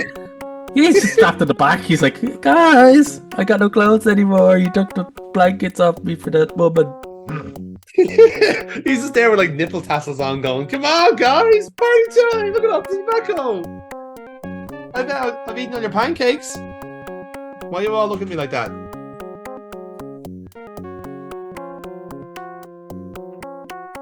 So yes, this is how we trick Kubla from going with us. We pretend that we've eaten our parents.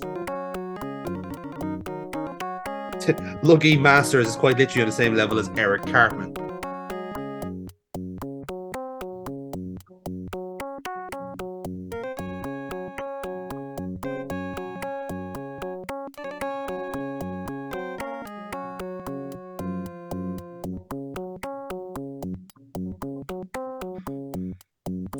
Oh. Now we have to make him. Now we also have to entertain him some way. So what we're going to do is make a toy. Yeah, so rather than, fly him out of the country, so basically, rather than kidnap a 10-year-old, decided we're going to make him a toy. Yeah. Well, I mean, the Pokemon haven't been invented yet, so you have to give something for 10-year-olds to do.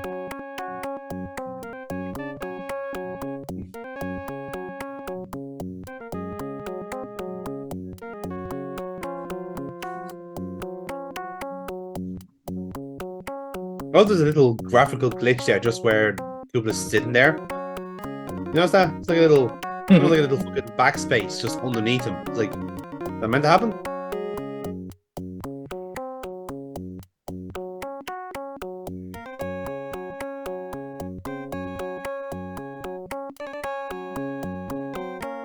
Just maybe we're getting confused here because I'm still looking for petrol.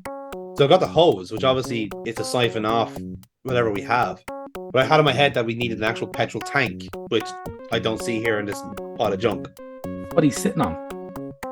That's what I'm saying. That's why it didn't click with me. That's like.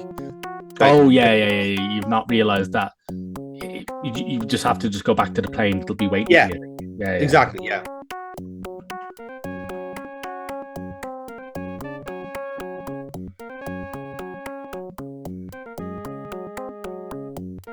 So, and me hoping, like, where else would they hide a tin of petrol? Well, do I have to push the child off the drum in order to get my petrol? Hey, moving on.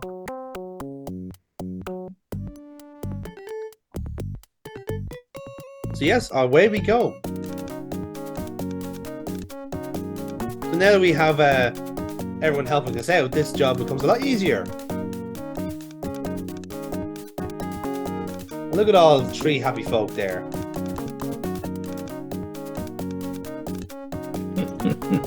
There we go.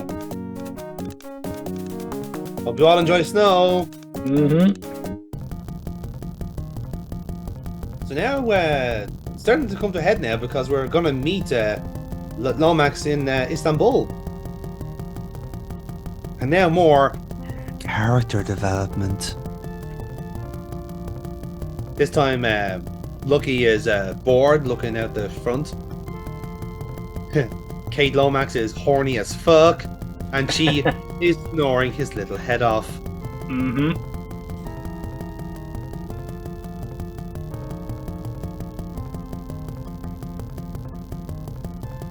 So as you can see, Kate is very much she is very much swooned. She is just happy to be here. As I would too, after being kidnapped by a Chinese fucking lord, made to stand with cobras for potentially days, being bitten by one, and then rescued by a man with a scarf.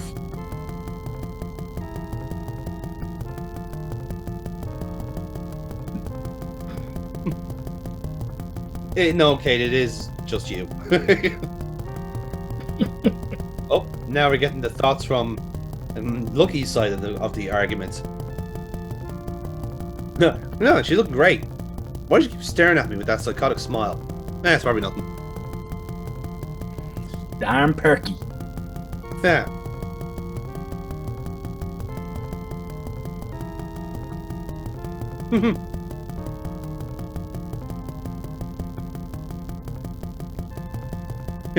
Yes, you are Luckius, the god of ignorance.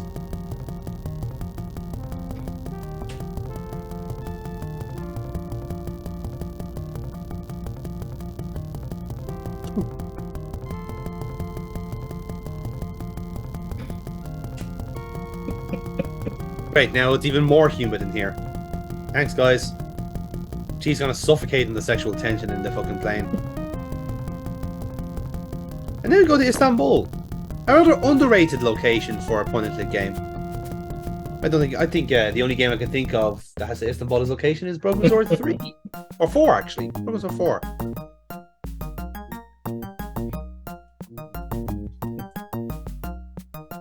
Previously, Paris is always the traditional destination for games.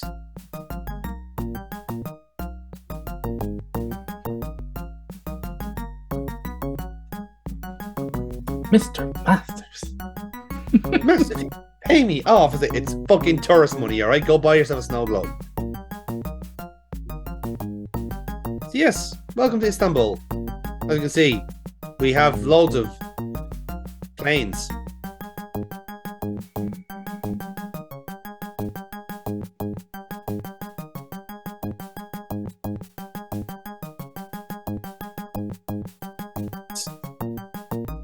He's also not here.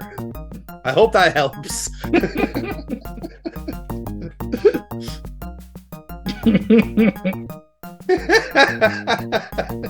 It's like, would you like to advance the game? No? Great, because I've got no dialogue.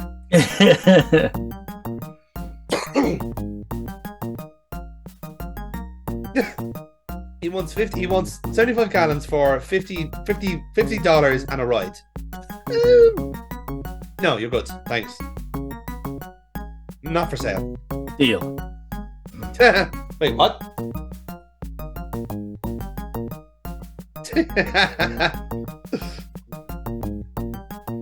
Comedy stylings of Lucky and Kate there.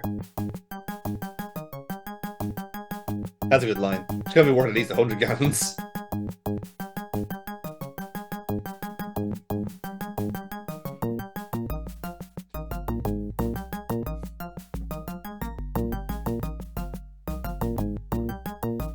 Ah, yes, that's a good point by Kate. Maybe we can get more money out of Lomax. Mm-hmm.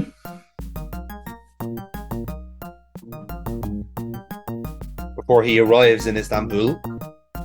Well, here's the funny thing as well. Like, you can actually skip the telegraph office in Kathmandu and not telegraph him. And if That's true. If so, the phone conversation you're about to have goes actually differently. Goes quite a bit differently. You do have to give different responses. Yeah. Chi recognizes his self-worth and he's just going to eat in the plane.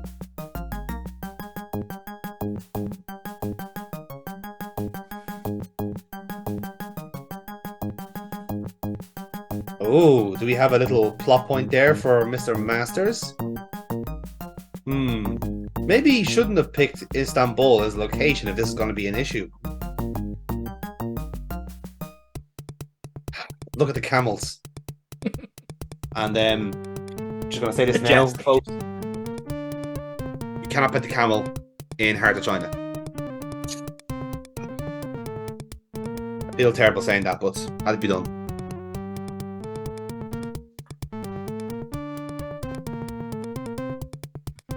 Ooh. Meanwhile, what's happening with Fancy Jacket? Where's he up to? They're kicking the shit out of that about a Kathmandu.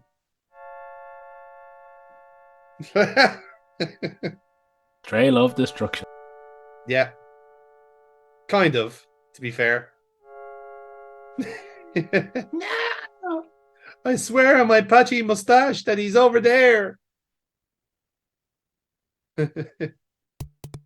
Again, I can only imagine when they're doing those kind of action scenes, they just cannot stop laughing at each other because they're all in fucking costume and very barely like acting in character. Okay, the palace down that way. They're looking for the British room, where all the English people go to have a good drink of beer and talk about how other cultures are inferior to them. So that's kind of what they do, to be fair. Yep, there you go. Union Jack, sneaking up the place. Ah, yeah, smoking like a true Englishman. Round of golf, lads, perhaps.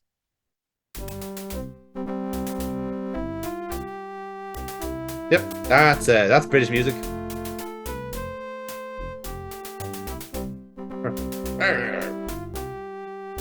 You can actually hear people in the background going, oh yeah.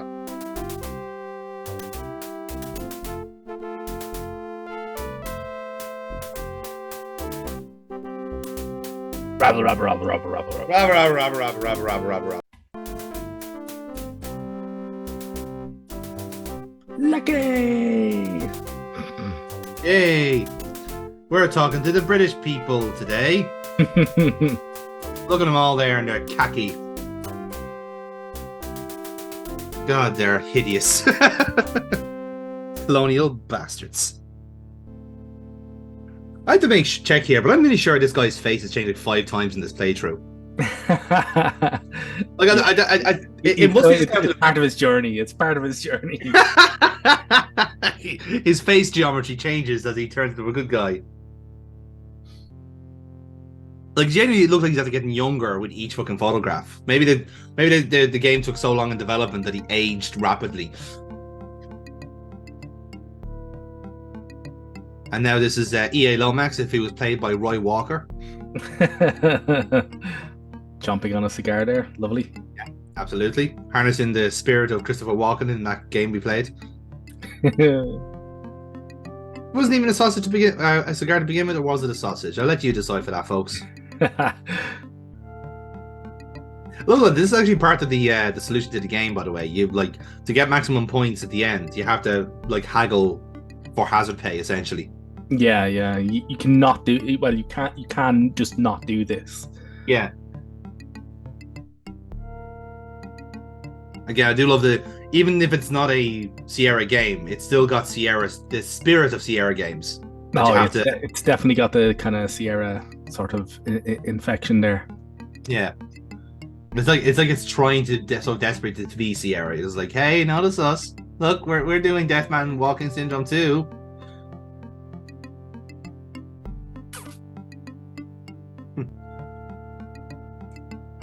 Problems in Hong Kong. I don't know anything about that. Get the hell off this line. I can live at Paris. Damn it, I'll just buy Paris.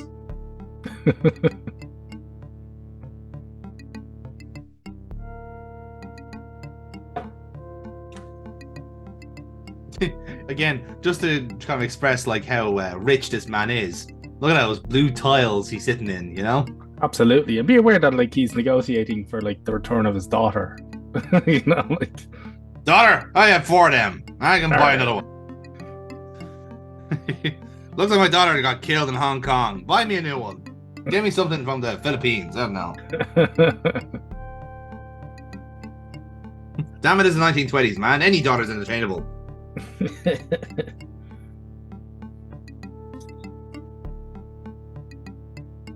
Oh god.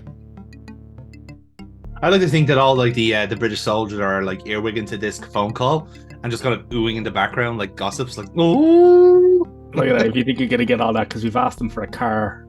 Yeah.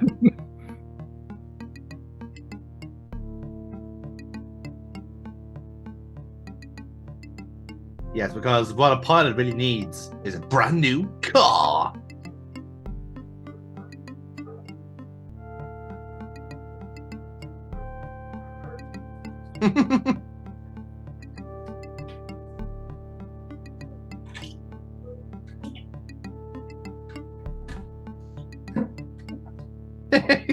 Okay, if it's not gonna be a car, 10 planes. Yeah, that's a fair deal. Whatever. Yeah, that's good. Yeah, you're a pilot. Yeah. Fuck it, it's post-war. We need to get rid of these planes anyway. They'll never use planes again in the Second War. The next World War is gonna be fought with those newfangled things. What do you call them? Saxophones. That's them. That's a real war. War on jazz.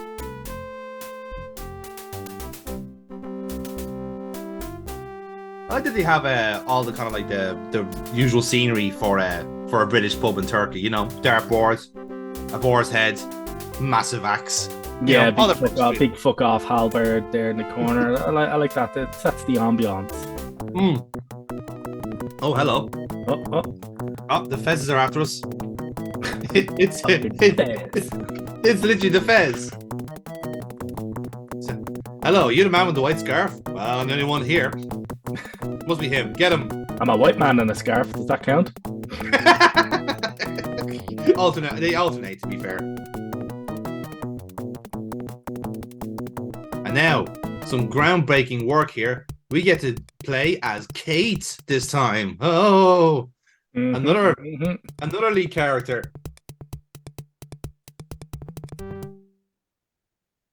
Yes, like everything else, we have to see what she has in her possession.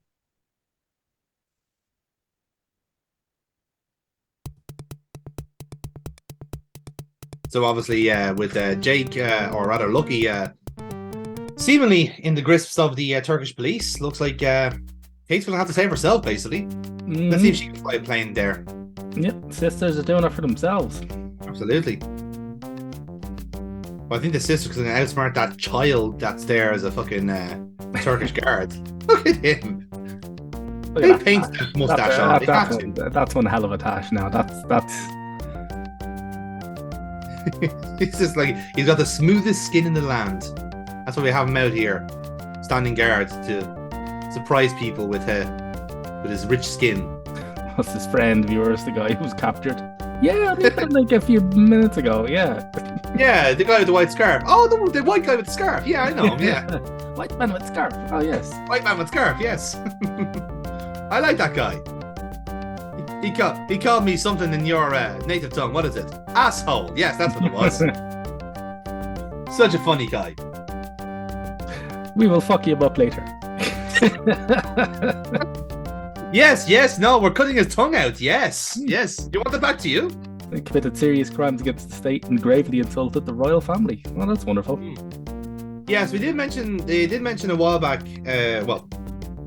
Lucky did in his mind about the princess being besmirched last time he was here. So that was his working. That was his doing, and he's gonna get got. Yeah, pretty much. Chickens have come home to roost. Checkmate. Yeah. Complete before the game. Before the game, he fucked around, and today, find out. There you go. So we see here at 0, if you don't fuck around, you never find out.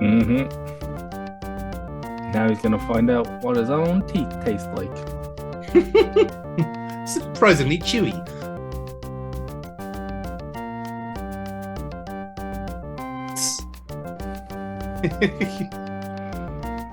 So what are you doing to help him? Well, we're giving the princess more chocolates. He likes them. We're gonna let her into the cell later on to give him to work him down properly. She'll get something with spikes on it. It'll be good. To be fair, I think Lucky would take that. I'm actually gonna marry her. Oh, holy fuck! I'm gonna marry him off to her. Yeah, absolutely. Hey, look like Lucky landed on his feet. He gets to marry into royalty. Yeah, why not? But that's not the way Kate wants her story to end. She wants to marry him instead. Absolutely, because she is fully subscribed to Stockholm Syndrome. Yes, exactly. Oh my God, you crashed a plane in Nepal and you were forced to save my life. You're the man of my dreams. You saved me from a snake bite. Man of my dreams.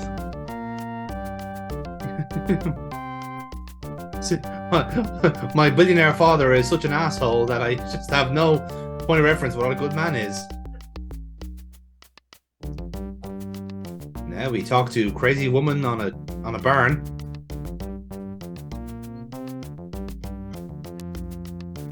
Yes, she is indeed talking to beads. Flowers or the wall. Then about either way, she has many places. That's all you need is a crazy old woman down an alleyway. They've got all the answers. Yeah. Oh yeah. So we have to now charm this crazy old lady.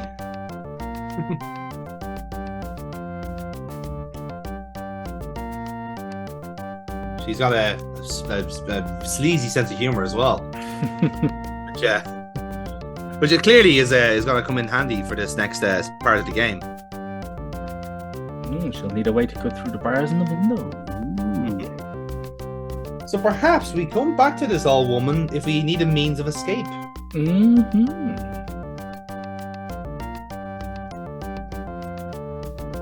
Nothing we value. I think you'll find. I'm not sure actually. I didn't really see what was in the inventory. All we have at the moment is money and a locket. That's all we got. Right now we ain't got what she needs. Keep your money. We don't want it. Go away. Yeah. Like I said, money is not what she wants. What she wants is an extra layer of crazy.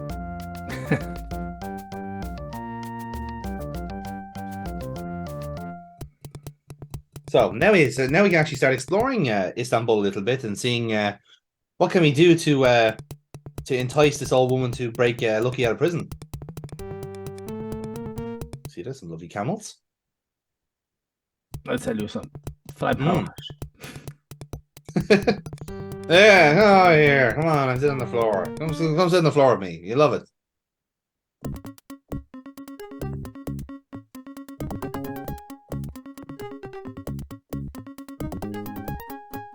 The happy guy to be sitting there with shells. Oh, he cannot accept American money. He can only accept shekels. Only shekels, no dollars. There'll be no sadness. Alright. Right then, so she can exchange something for the business around the corner. Ah.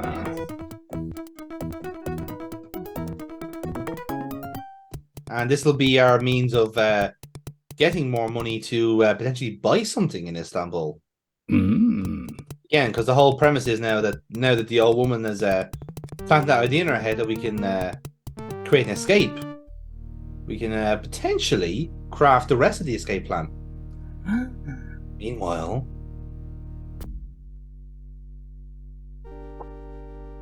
there we go. There's Brian Blessed there in his natural habitat. Oh, look how they've roughed him up there. His sleeves have been cut. This shirt was tailored, you motherfuckers. My God, you made my clothes pixelated, you son of a bitch.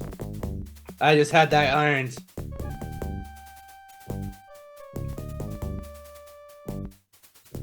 Now what looks to be Patrick Stewart with a moustache. You look so great with a moustache, you would. He would actually, yes.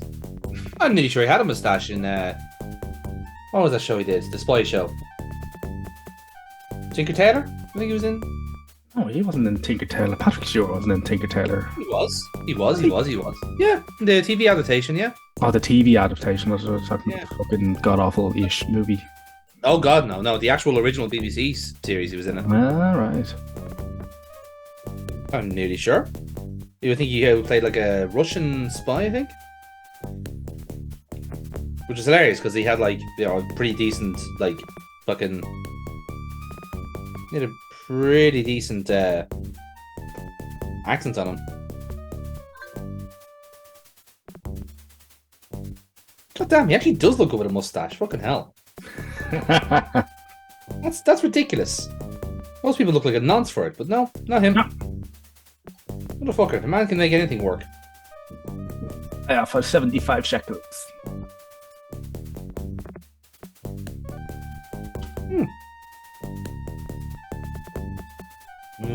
How far up can we haggle? We basically need enough to start playing or gambling rather, and then gambling up and up and up. Because again, even though it's not made by Sierra, they have to have a gambling game in there somewhere to make some money. Wasn't like how the first Let's Shoot Larry game ended? Was like literally just like the second half of the game was just a poker mini game to get more money. Oh, yeah. Wasn't it? Because I remember us like having to play like fucking blackjack for like an hour straight just to get some money up. I sell it to you for 50 shekels. And you'll get nothing else. What else do you want, woman? The fez off my head? That's not for sale. Family heirloom.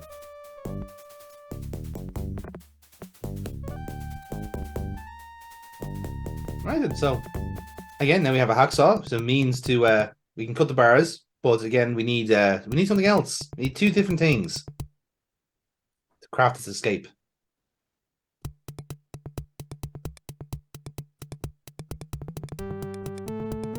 Some nice crates of oranges there. Oh, what? Look at us! We're just absolute clumsies. I mean, how could this have happened?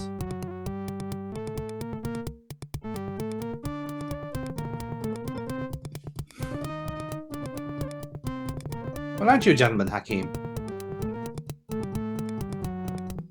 A blonde walks into Istanbul and half the town fancies her. Who knew?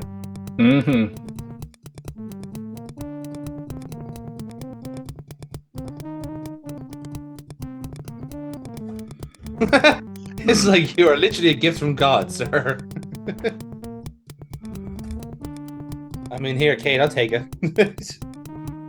if it means he's going to assist you, then go for it. Yeah, fuck it, why not? Yeah.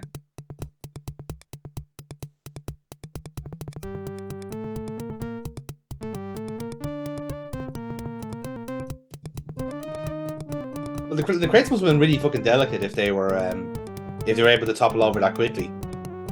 Ah, rare, beautiful flower. Oh, is it a family heirloom like everything else in this fucking city? Apparently so. Yeah, who knew?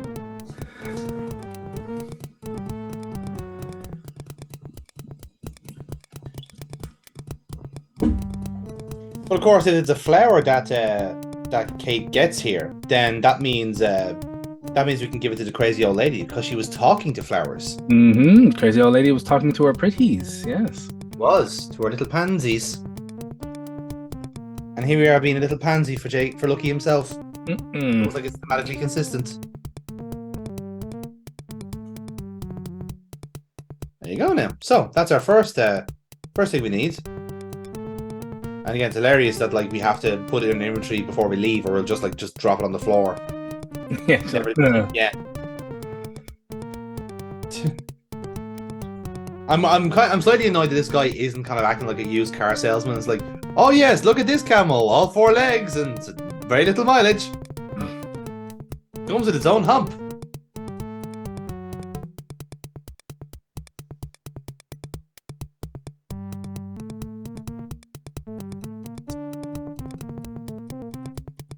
Right, so now we know that a camel is worth 200 shekels. That's our target. We need 200 shekels.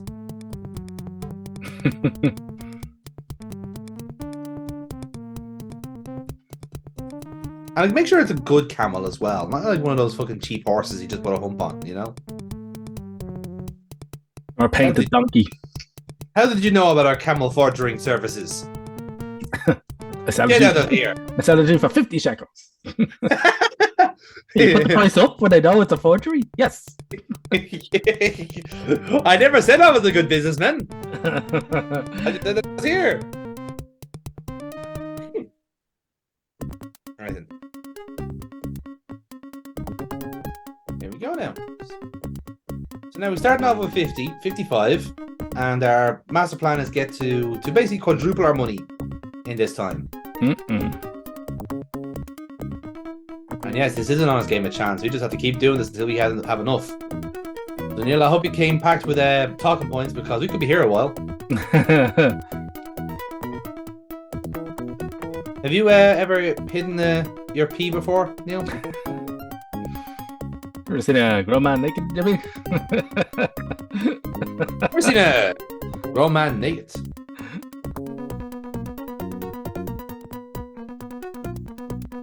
Apparently, our gambler is ashamed of how poor our bet is. We wanted to bet like $200 initially. Like, yeah. Then she goes on the low balls with 25 fucking shekels. Like, yeah. Well, for one, we actually like need to have like 200 first.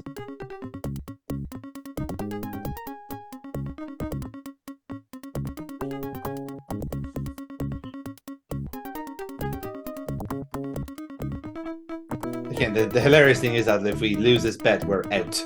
We don't have enough. We only have like 5, and if you fuck that up, then you're done.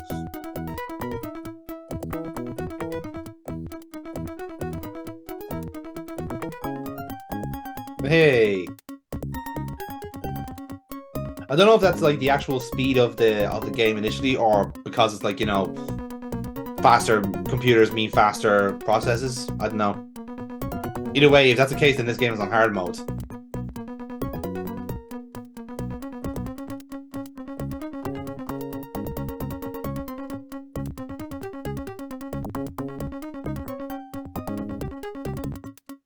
There we go. Now we got some money up.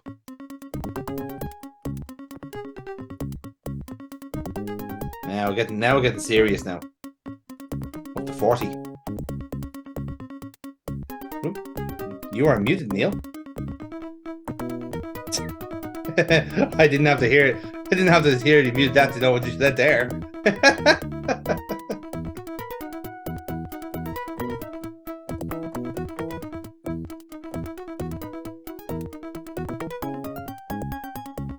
Oh.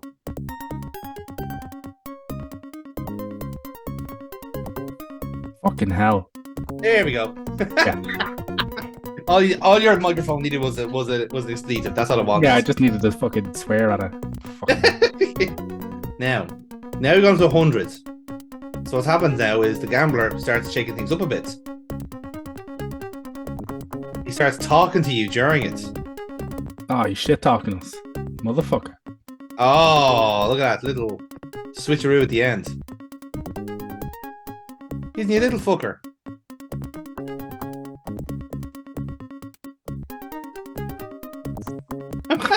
Jesus. I said, I may have lost my money, but hey, I got to see your tits, so Yeah. you know, I balances I out. didn't even get to see them. Just got to see them move. I was like, God damn, man. He must Hey, be that's really good hard enough up for me. there. Yeah, that's okay. I'll take it. Ah, yes. Now, of course, anyone aware knows that the Orient Express goes from Istanbul to Paris.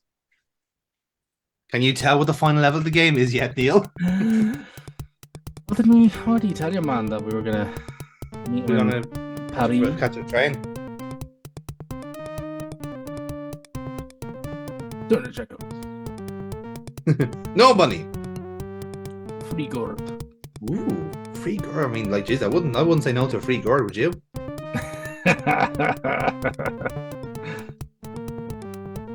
I don't know what you're laughing at, Neil. I was being deadly serious. You have to keep those camels hydrated. Fucking hell, man. Like, It's not as if they carry water in a fucking hump or something like that. And like, what the fuck? you're just being weird about this now, to be honest. It's not like them at all to do that. Like, it's not in that character, you know? Now let's on a spring lucky because we got everything set up. We do. We have our escape plan. We got our assistants, fabulous assistants. We have our camel. Yeah.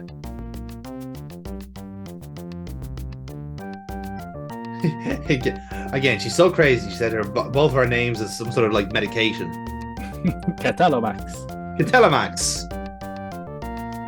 For your anti-inflammatory needs, use Catalomax. Difficult, hard stool. Difficult to pass. Try Catalomax. Erectile dysfunction. Catalomax for bottoms. Are you having trouble wanking in the bath? Use Catalomax.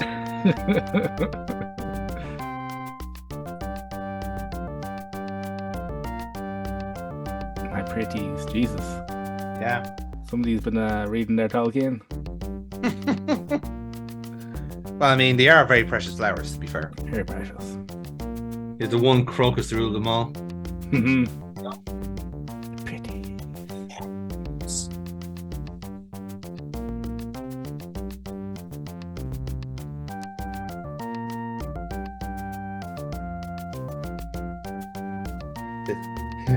How young is he getting? Because I'm pretty sure he's like lost 5 years since this game started. His sleeves have been ripped. Oh Oh god, my god! fucking animals. What about this scarf? It's gone. No! It He's was no just longer a defining white man. He's no longer a white man with scarf. He's just white man. No! His one character defining trait. Wow, it's massive. Prefer a mixture of HCl and H2SO4 ourselves. All right then. Hell, great. That's really helpful. Thank you. Never ever think it was a bad idea to leave the terrorists just right around the corner of the prison. Especially the one that likes to talk to flowers about, like, Yeah. you know, Burn the house down, you know. No, about sulfuric acid.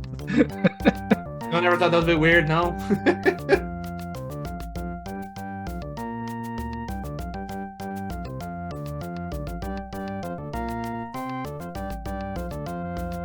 Yeah, because what we need for this next part of the operation is dramatic flair. I thought the dramatic flair was her talking to flowers. No, that was the simple part. That would have been too easy, Neil.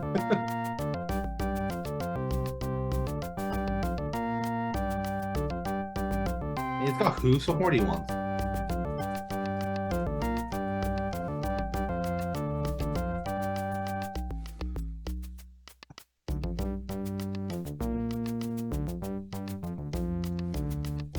All the flowers pushing the cart like some sort of weird ketamine dream. Thank you for all the help, Almir, and whenever you get a chance, get yourself some Catalomax. I think you need some. For bottoms. I love the Kate's like fucking like clothes have changed like 3 times in this cutscene. Because she wasn't wearing this when we started. Where the fuck did you get that? I don't know. Very weird. It's like they did these cutscenes and then like just changed the plots. Maybe there's a second way into the palace, and that's how she gets to the skies or something. I don't know.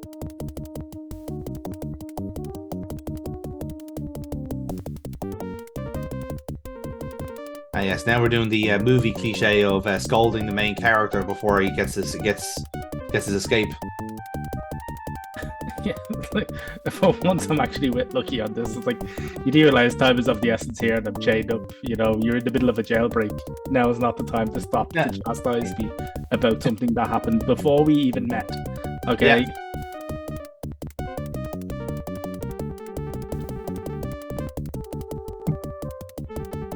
My camel's doing God's work.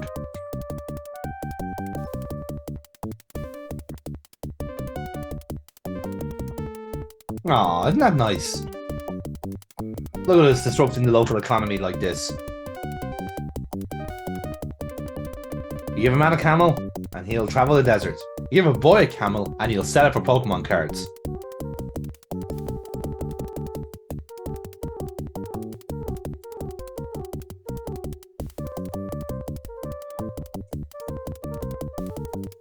Yeah, I don't think Lucky's been the same since he lost his scarf, you know.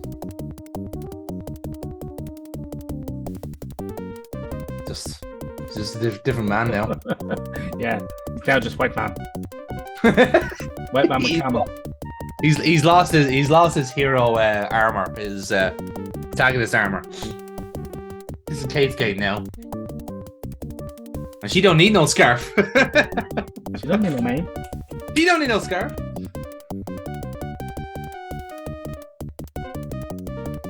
So, this is where there's going to be a really seamless transition here, Neil. Because when we started this playthrough, I told you that this gameplay was going really, really well, and I thought I was going to get this to the end, and then one errant save file later, and it all went bad.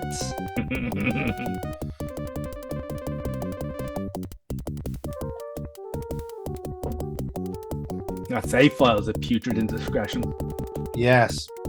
Again, I love that this is the really wordy part of the escape. Like they silly guy. That camel must have been at fucking light speed because they got plenty of time to chat shit over now.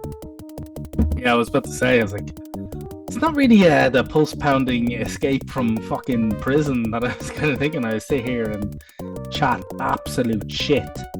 Oh yeah, no, we're still we're still fucking arguing the toss here. You know, our love interest has to try and put us right before the final confrontation. Fucking finally. Eventually, you know.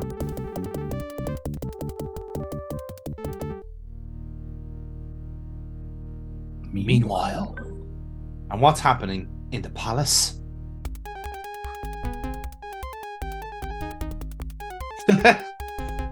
Tell me where they are, woman, or I'll sing to you.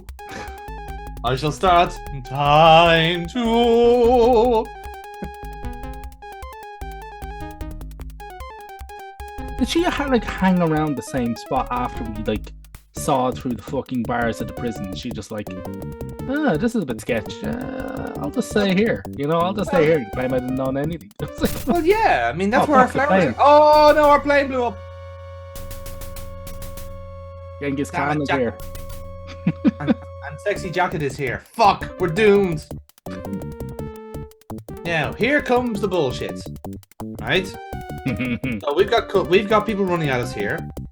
The dialogue is timed, so we get to read it and before we go. So here's me thinking I can save. Ah, you fucking dingbat. And you don't get any time at all. Well done. Well done. Yeah. Because again, you thought it was distance based, but they weren't up in your grill, so I thought you had time. But don't. So now let's see how this was meant to end. And suddenly the resolution and the zoom in is very, very different. Couldn't possibly tell you what's going on here.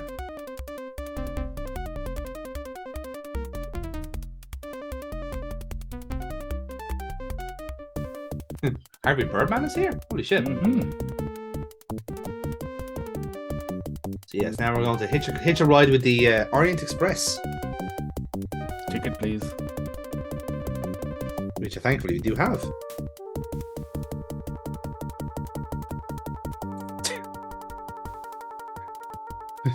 Who's trying to board the Orient Express with a horse? Because that isn't going to go well. Camel.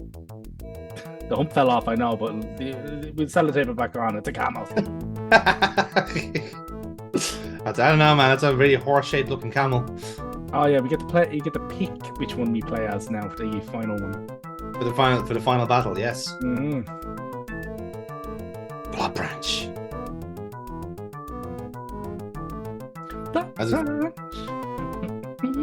Blood branch, yeah. Well, here we are, the Orient Express, which is certainly not a way of setting the scene for this level. And again, it looks like Kate's fucking design has changed again, because now she's suddenly in a fucking mink coat, like some like it hot. Oh, is that Kate there? I think so, isn't it? I don't know.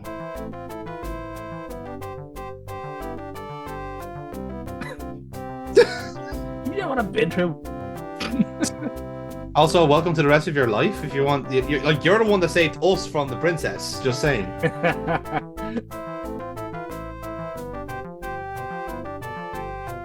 No, we weren't close friends. He was my comedy sidekick. It's totally different. He was only here to provide colour. He had some witty remarks, and he chopped some people. Yeah. He got blown up, so you know he didn't. It's like he didn't give his life in vain.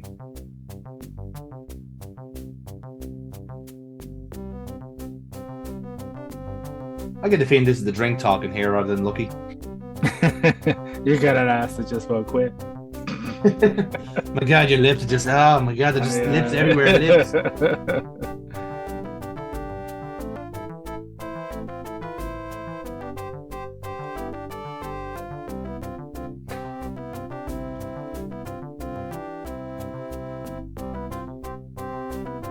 Again, they've really nailed like the high energy, high octane escape thing going, you know, but just having endless fucking dialogue.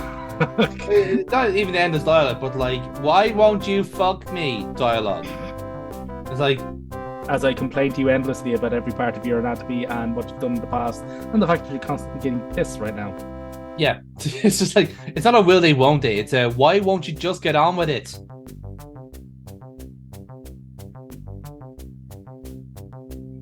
The fact is, I saved your life. Yeah, I saved your first. You do realize you would not have been there to have saved my life had I not, you know, gunned down a snake or shot a snake or did whatever the fuck to a snake, then saved a snake bite. You know. to take a phrase off you, Neil, we rather did ventilate two cobras to save Kate. Yeah. They could have been endangered and shit. They probably were, to be honest. Come on, Neil. It was the 1920s. Nothing was endangered. It's the children that are wrong. Yes. I like the idea that if this was like a fucking, this must have been a dialogue puzzle to actually get like the happy ending where she actually does like want to marry us and have like several horrible children. Oh, dude, absolutely be horrible. Well, see, the thing is, depending on how you talk to her here, this is actually just to determine the ending. So depending on how you talk to her here, and depending on, I think if you went through how you treated her in the village, as well, that affects it as well. Yes. You could end up married to her or in a ditch. Either way, it's a good ending for Lucky. I think there are more endings. I think there are multiple ones. There's a few permutations, all right, yeah.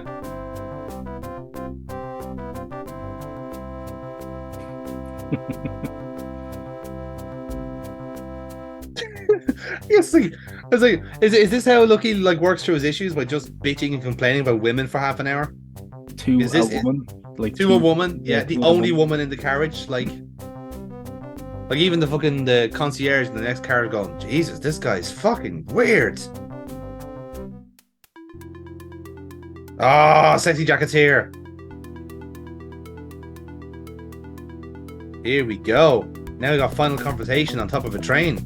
Yeah, this is the arcade section. So yes, which by the way can be skipped entirely if you don't want to bother with it. Thank fuck.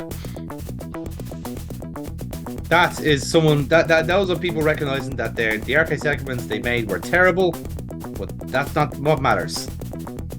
Yeah, just smack attack. Yeah, that's it. Yeah.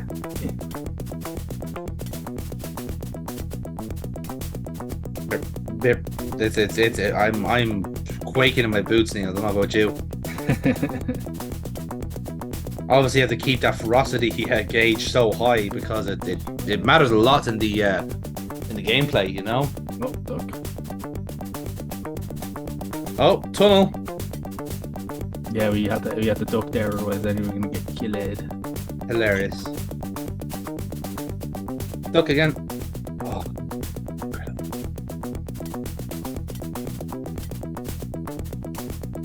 Yep, there we go. Look at us. Look at us swatting away like the best of them.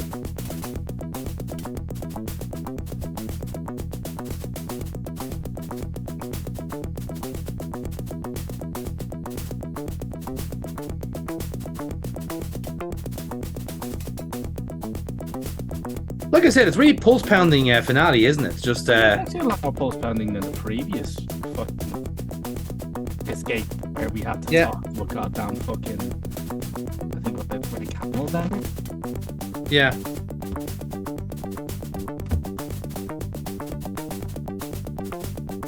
Yeah, so I mean, like, it beats Wall of Dialogue.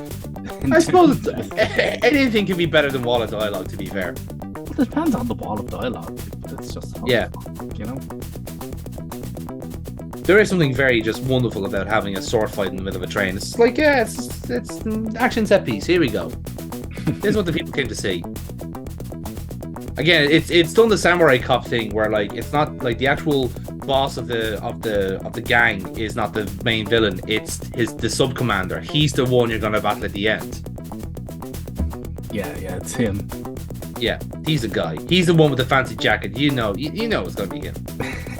Yeah, you just took one look at that jacket and you're like, yeah, that's the bad guy.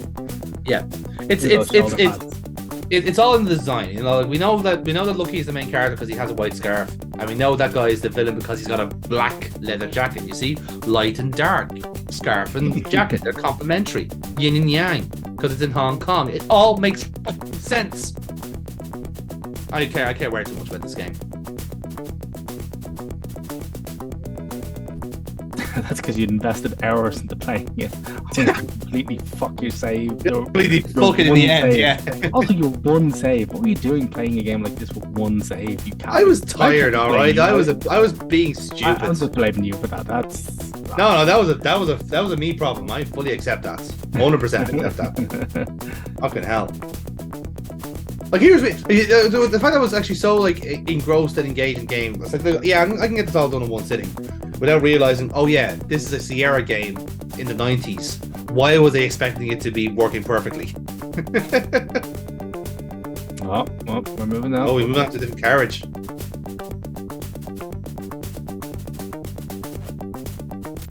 He's running away.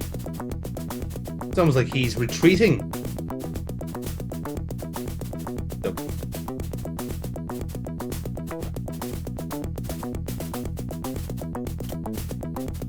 Oh, now we're at the end of the cat. Here we go. Watch out, I've been fighting this guy with a fucking sword. Oh. That was a beautiful picture. Mm-hmm.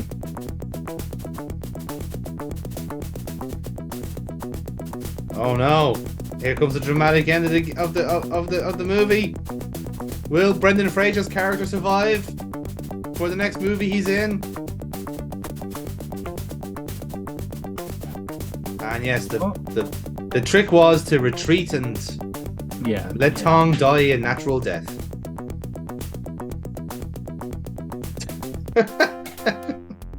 I'd love to know what's happening here.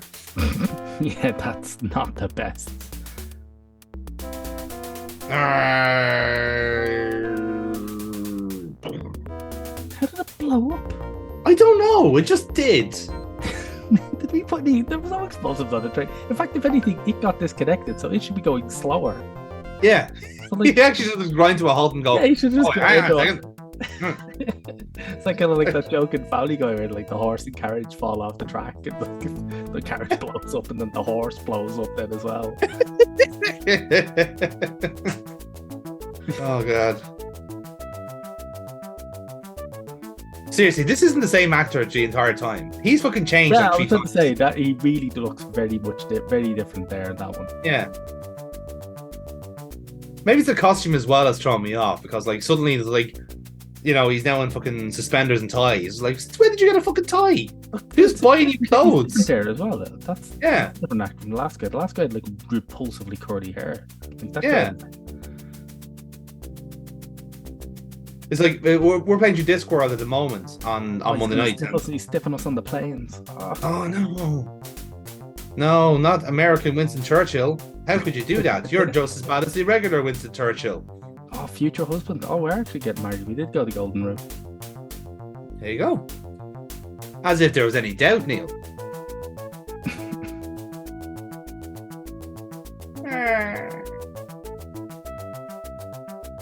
How can you be a billionaire with that teeth?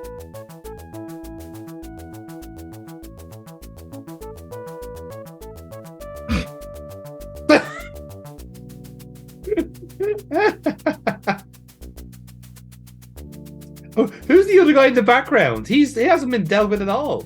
He's in fucking cuffs with the. He's been linked by the by the. But the two guys were in the train. What the fuck's going on? Yeah, that last photo made literally 0 sense there. Yeah.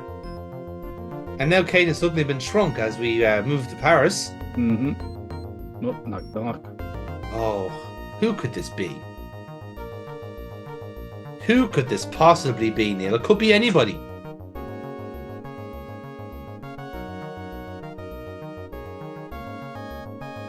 Gee. Hey, and he's deep throating a croissant. Just what he always wanted. Wow, gee, you look exactly like you did when the plane exploded, except your head has been shrunken. Don't worry about it. It's a matter of perspective. Ah, very good.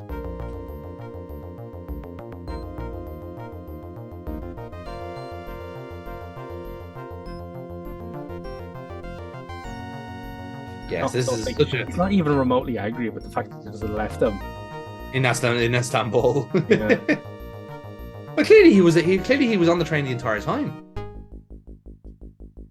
I mean, that's the natural end of that story. Yeah. Yeah. And yeah, that's literally the end of the game. Just everyone has a lovely time in Paris. Eating croissants and drinking wine and shit. In the croissant and chicken wine, the most French possible ending. There you go. That's it. There's your chips, lad. Fuck off. You're done. So fucking funny. But yeah, that's Heart of China done.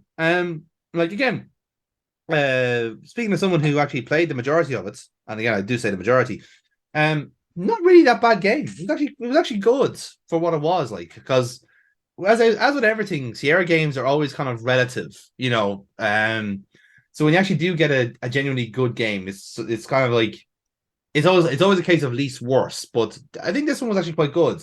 Also, has a lot to do with the fact that it wasn't actually a Sierra game; it was published by them, so they couldn't quite ruin it as much as they'd like to, you know. Yeah.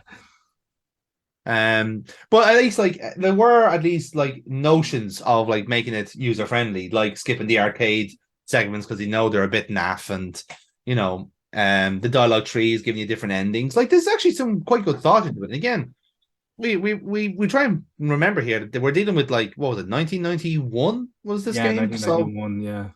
Pretty fucking good for the time. And a big step up then as well for like, you know, for the proverbial FMV and stuff like that. So it's a really good ending. How about you, Neil? You did actually play this game back in the day. Would you? You're. No, it was good. Yeah, it was a very good game. It was just a bit cheesy. It was actually a bit cheesy. It was incredibly cheesy. So yeah, there is actually a number of endings there that we went through. So one of the endings, hilariously, is that you can actually just leave Lucky in the prison, and he's forced to marry the princess, and you can just get on the plane and just go, or get in the train and just go. Yeah, that's it. So he's just leave it to him. That actually seems like an appropriate ending, really. It's just like if you weren't as 100% on Kate's back, it's like, yeah, fucking leave him there. It's just oh look, the consequences of your actions. Who could have seen this coming? Yeah, that's pretty much it. So we hit the golden ending there where we got the girl and the cash. But you can actually then there's endings for each of them. So there's endings for getting like no cash and no girl, getting the cash and the girl, and getting no cash and no girl, where you actually end up with like you're just living on the streets. Yeah. And then the other one, which is you buy a bar and in Paris, and that's it. Like, but there's no romantic ending, Yeah. Also there is getting the girl and no money. So where the two you'll be in love but penniless. The moral victory. Absolutely, yeah. Yeah. So either way, then that leaves us then at the end of Heart of China, which again was a fun experience. I enjoyed it. It was a good addition to our SierraQuest backlog. And as we mentioned, this kind of starts off a little bit of a, shall we say, a side quest of Sierra publishing games as opposed to developed ones. Unfortunately, we're going to have to wait until 1992 for the next one, because in between then, Sierra published 3 in-house games. And what you're going to hear now is Neil slowly losing the will to live as I call out the next 3 games that we're going to be playing on SierraQuest. We have... Yeah, I think my mic's just going to spontaneously stop working. I think it's already given up the ghost here because it knows what's happening next. Yeah, it knows. It knows. So, elsewhere in 1991 for SierraQuest was Police Quest 3, The Kindred. Fucking hell.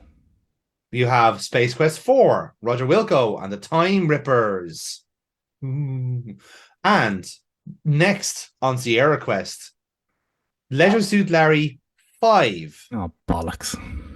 Passionate Paddy does some undercover work.